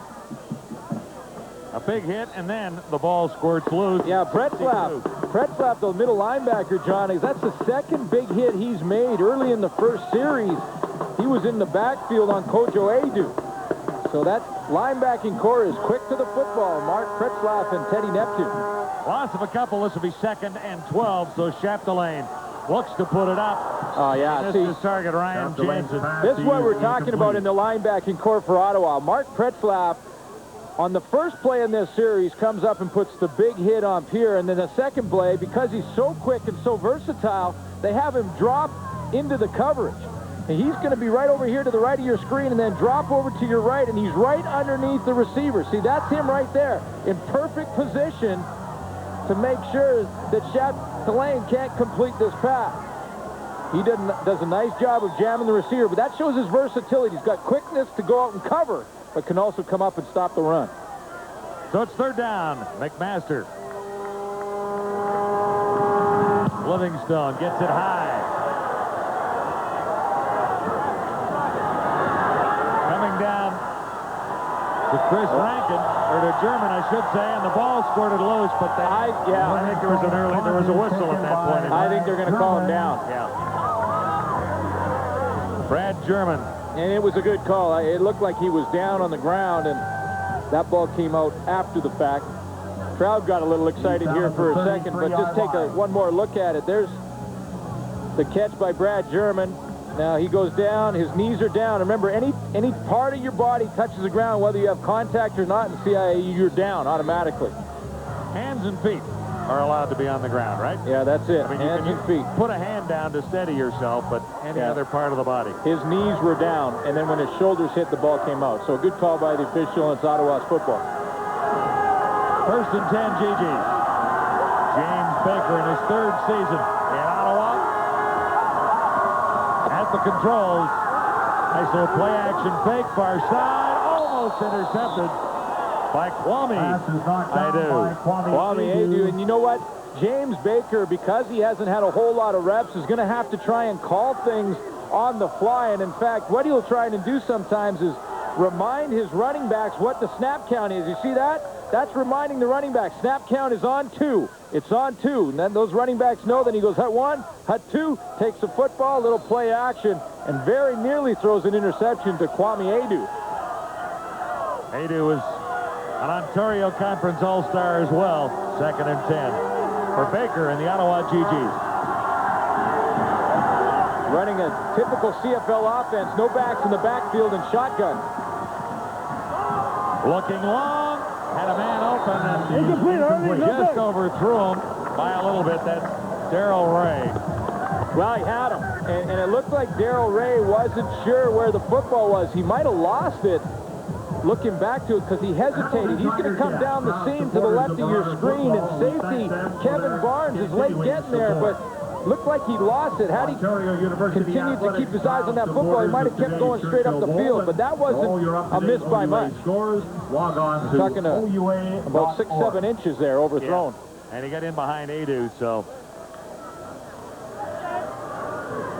they'll think about that at a later time. 3rd down. Kevin Gagnon. That's a big plays punt. it pretty well.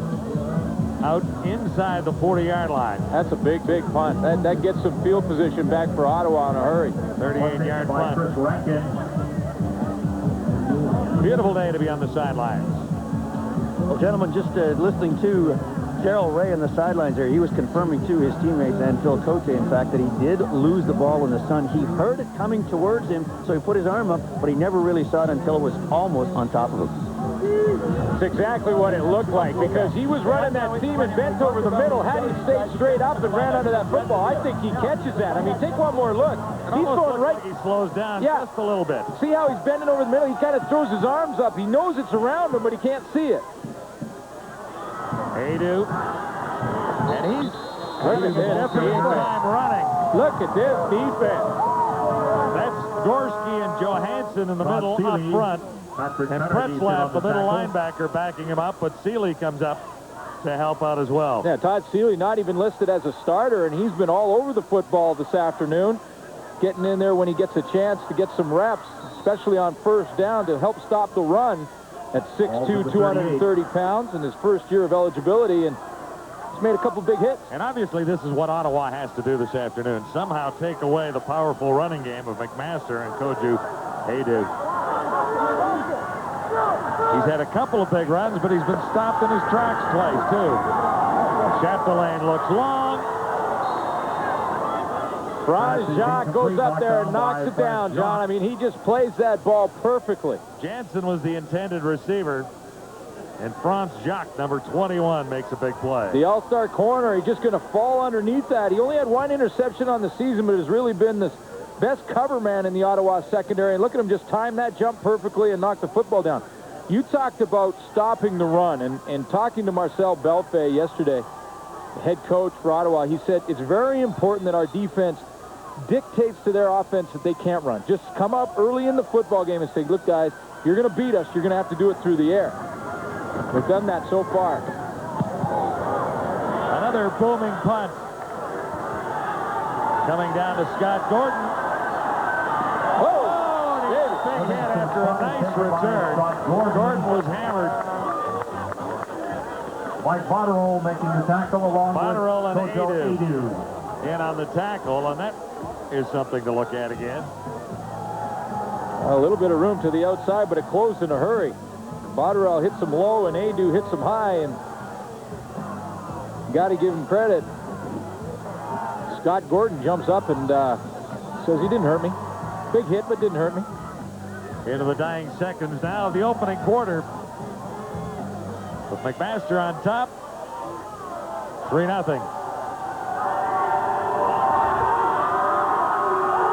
First down for James Baker and the Ottawa GGs. Straight ahead.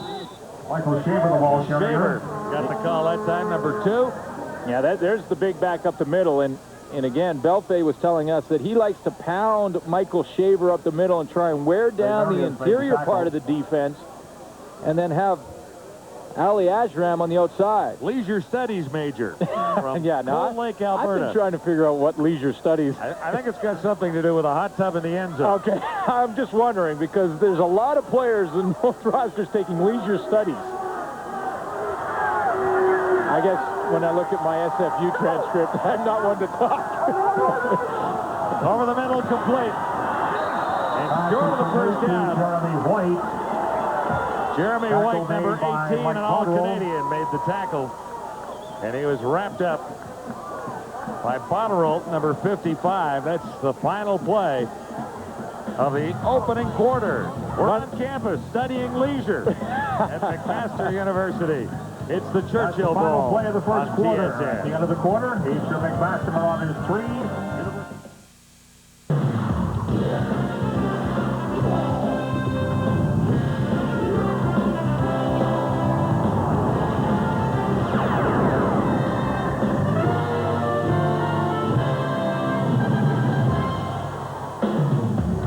One final step on the road to the Vanier Cup 2 weeks from today.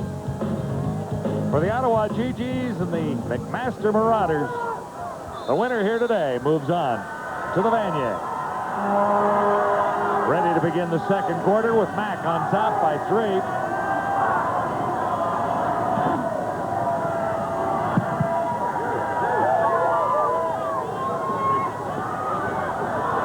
McDonald on the far side on the third down punt. Taken by David Linton.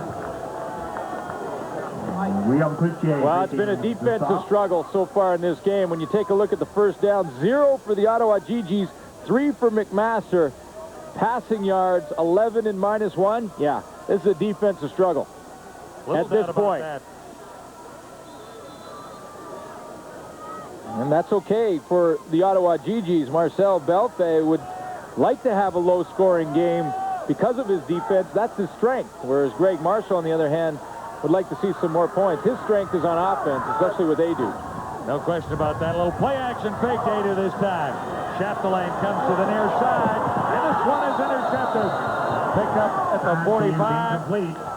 German couldn't quite hang on. It was right in his hand, but they say he trapped it. Well, it's very close. I mean, it was right down in front of us where we're in our booth right here, and it looked like he got his hands underneath it, and it kind of bounced up, but the official was also right on the spot at field level. The ball was well underthrown by Ben Chapdelaine, and it looked like it did skip because there's officials right on the scene, and they made the call immediately. Huge break for McMaster because that was a poorly thrown football.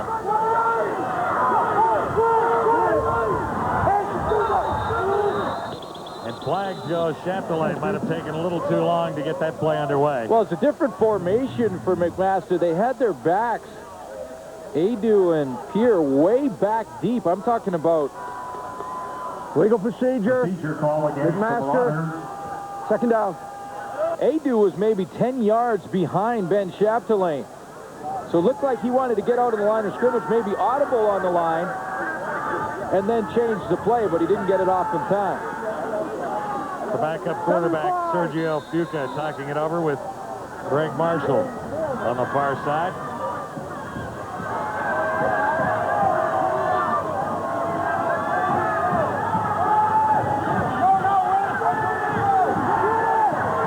So this is second down, 15 to go. McMaster, again, the play-action fake, again going deep.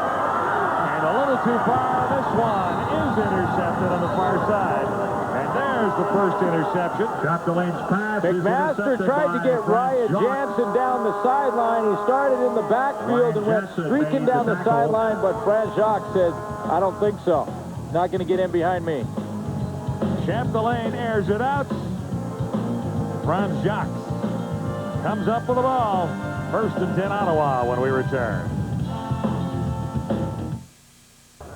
Interesting formation for McMaster. Ryan Jansen is right over here in the backfield, and then he's going to go in motion, come to the outside, and then get full speed coming downhill to run on Franz Jacques. But Jacques saw him from the whole beginning of the play.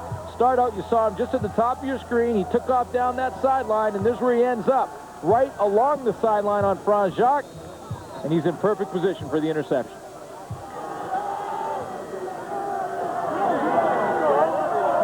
One all year and one in the biggest game. Well, second biggest if they can take the next step. And Ottawa will begin just outside the 25 at about the 26-yard line. Azram, the ball carrier. A run out of bounds, far side. Over 500 yards rushing on the season and 3 touchdowns for Azram, and had a bit of a hamstring injury early in the year, but the reason he's in is because of a hamstring injury to Maxime Dufaux, the starting tailback for Ottawa, who injured his hamstring in week 5 and got a chance to play and hasn't looked back. Azram's 8th start of the season and his 2nd straight playoff start. Injured Marauder at the far side of the field near the 31-yard line being tended to down there.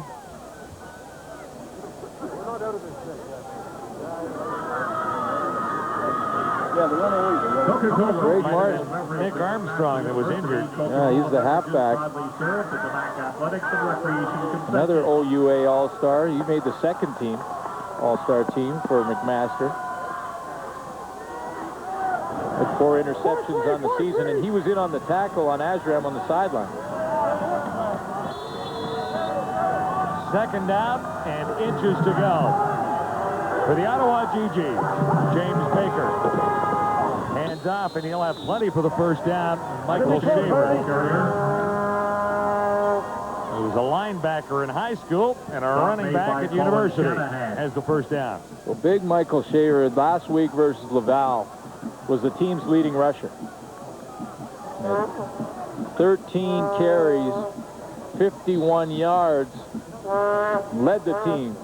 Ali Ajaran, we talked about it. He's their tailback and their feature back, but both guys see the ball equally, and Shaver was the team's leading rusher a week ago. At 6'2", 235, he's the kind of a running back who will wear you down. 1st and 10, Ottawa.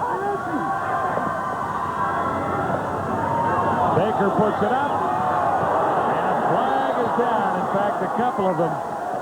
Haydu in contact with Darrell Ray, who was the intended target.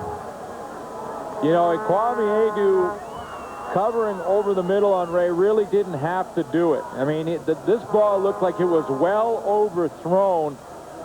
It's right up at the top of your screen, and here comes the hit right there.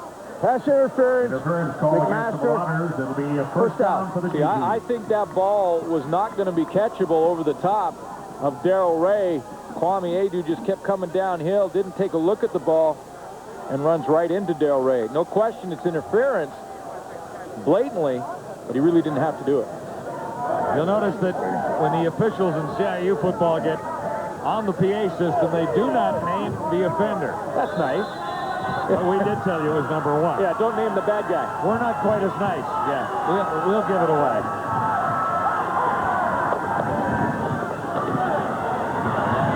Gigi's can't find any room to run for Ajaran again. You know, it's a big play, though, when you think of the field position battle we talked about and how Marcel Belfay really has to be happy with the way his team on the road here in McMaster, the underdog, comes in. And really only a 3-0 football game has now got a little field position back on the penalty. Even if they punt here, they're in pretty good position with the way their defense has been playing. Well, Ottawa out across the 50 at the 53-yard line. On 2nd and 10. So even if it goes to 3rd down in a punting situation, they'll be in much better shape than they were in the early going in the opening quarter. From the shotgun, Baker stands in, now stands up, and that one got away. It's just incomplete. You know what? He changed his mind. He changed his mind, John. That's what's the problem. Yeah, he did. He went to throw it, saw the coverage downfield, and I believe it was Kwame Haydu who jumped the corner. When he gets outside, pretty good poise initially because the pocket was starting to collapse around him, but he steps up in here, buys some time to the outside. Okay, once he gets to the outside, I think he wants to throw the football right down here, but the coverage picked up. Kwame Haydu jumped that receiver down the field, and Baker tried to pull it back and lost it.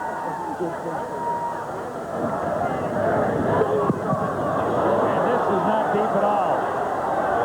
Second tough punt with a rollback. That's the punter there to recover it. The punter goes down and comes up with a football. Kevin Gagnon punted the football and took off immediately. Now, if the officials recognize that he punted the ball, I don't believe there was anyone else within the 5-yard zone. An 18-yard punt, and it is recovered by Kevin Gagnon. See, number 57, Kevin Gagnon, is a bad punt. He drops it, point of the ball goes down, but he recognizes immediately, and look at him take off. And he is the only guy in that 5-yard restraining zone. Of course, they'll throw the flag to make sure, but now they got to sort it out. No yards call against Ottawa. Okay, they're saying there was someone else in that 5-yard in the 5-yard area. The American Hockey League happy to present the Master Blaster. It'll be 1st and 10 going the other way. It's a ball against Ottawa. McMaster on top in Churchill Bowl 2000. 24 teams from across Canada are battling it out for the CIAU's most coveted trophy, the Vanier Cup. Don't miss your chance to see the CIAU's best battle for the Vanier Cup, and you could find yourself driving home in a brand new car.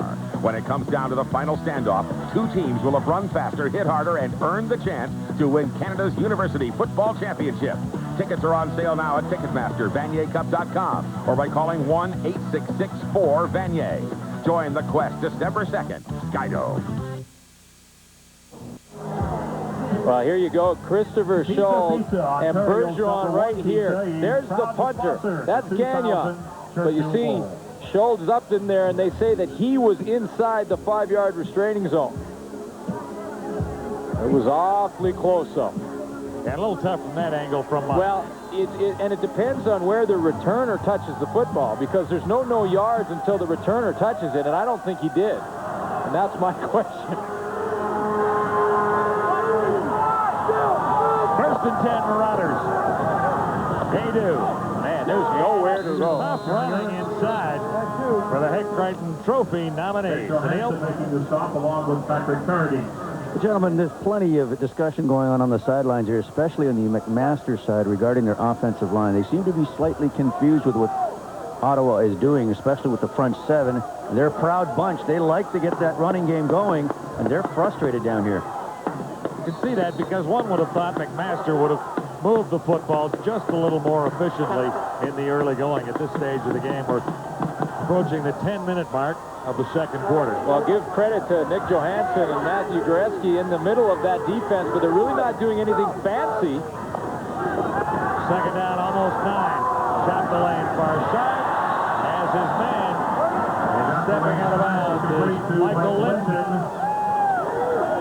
Forced into touch by France Jock. Ontario All-Star, the possession receiver in the offense of the McMaster Marauders. 8 games, over 600 yards receiving, and nice timing pattern to the outside. Good throw by Ben Chapdelaine, and right when Michael Linton turns around, the football arrives, and Franz Jacques has no chance at the corner position to break that one up. Chapdelaine put it right where he had to for Michael Linton, and a big first down. McMaster at the Ottawa 40, just inside. Pierre.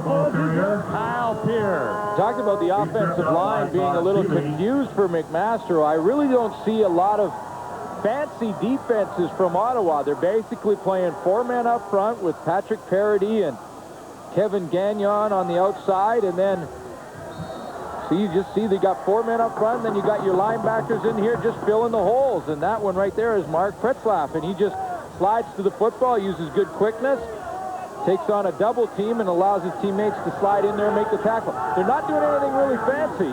They're just playing good football, good sound football. On 2nd and 8, they won't get the play off. Procedure call going against McMaster. That's the early indication.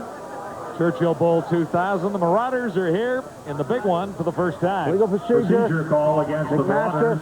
Second down.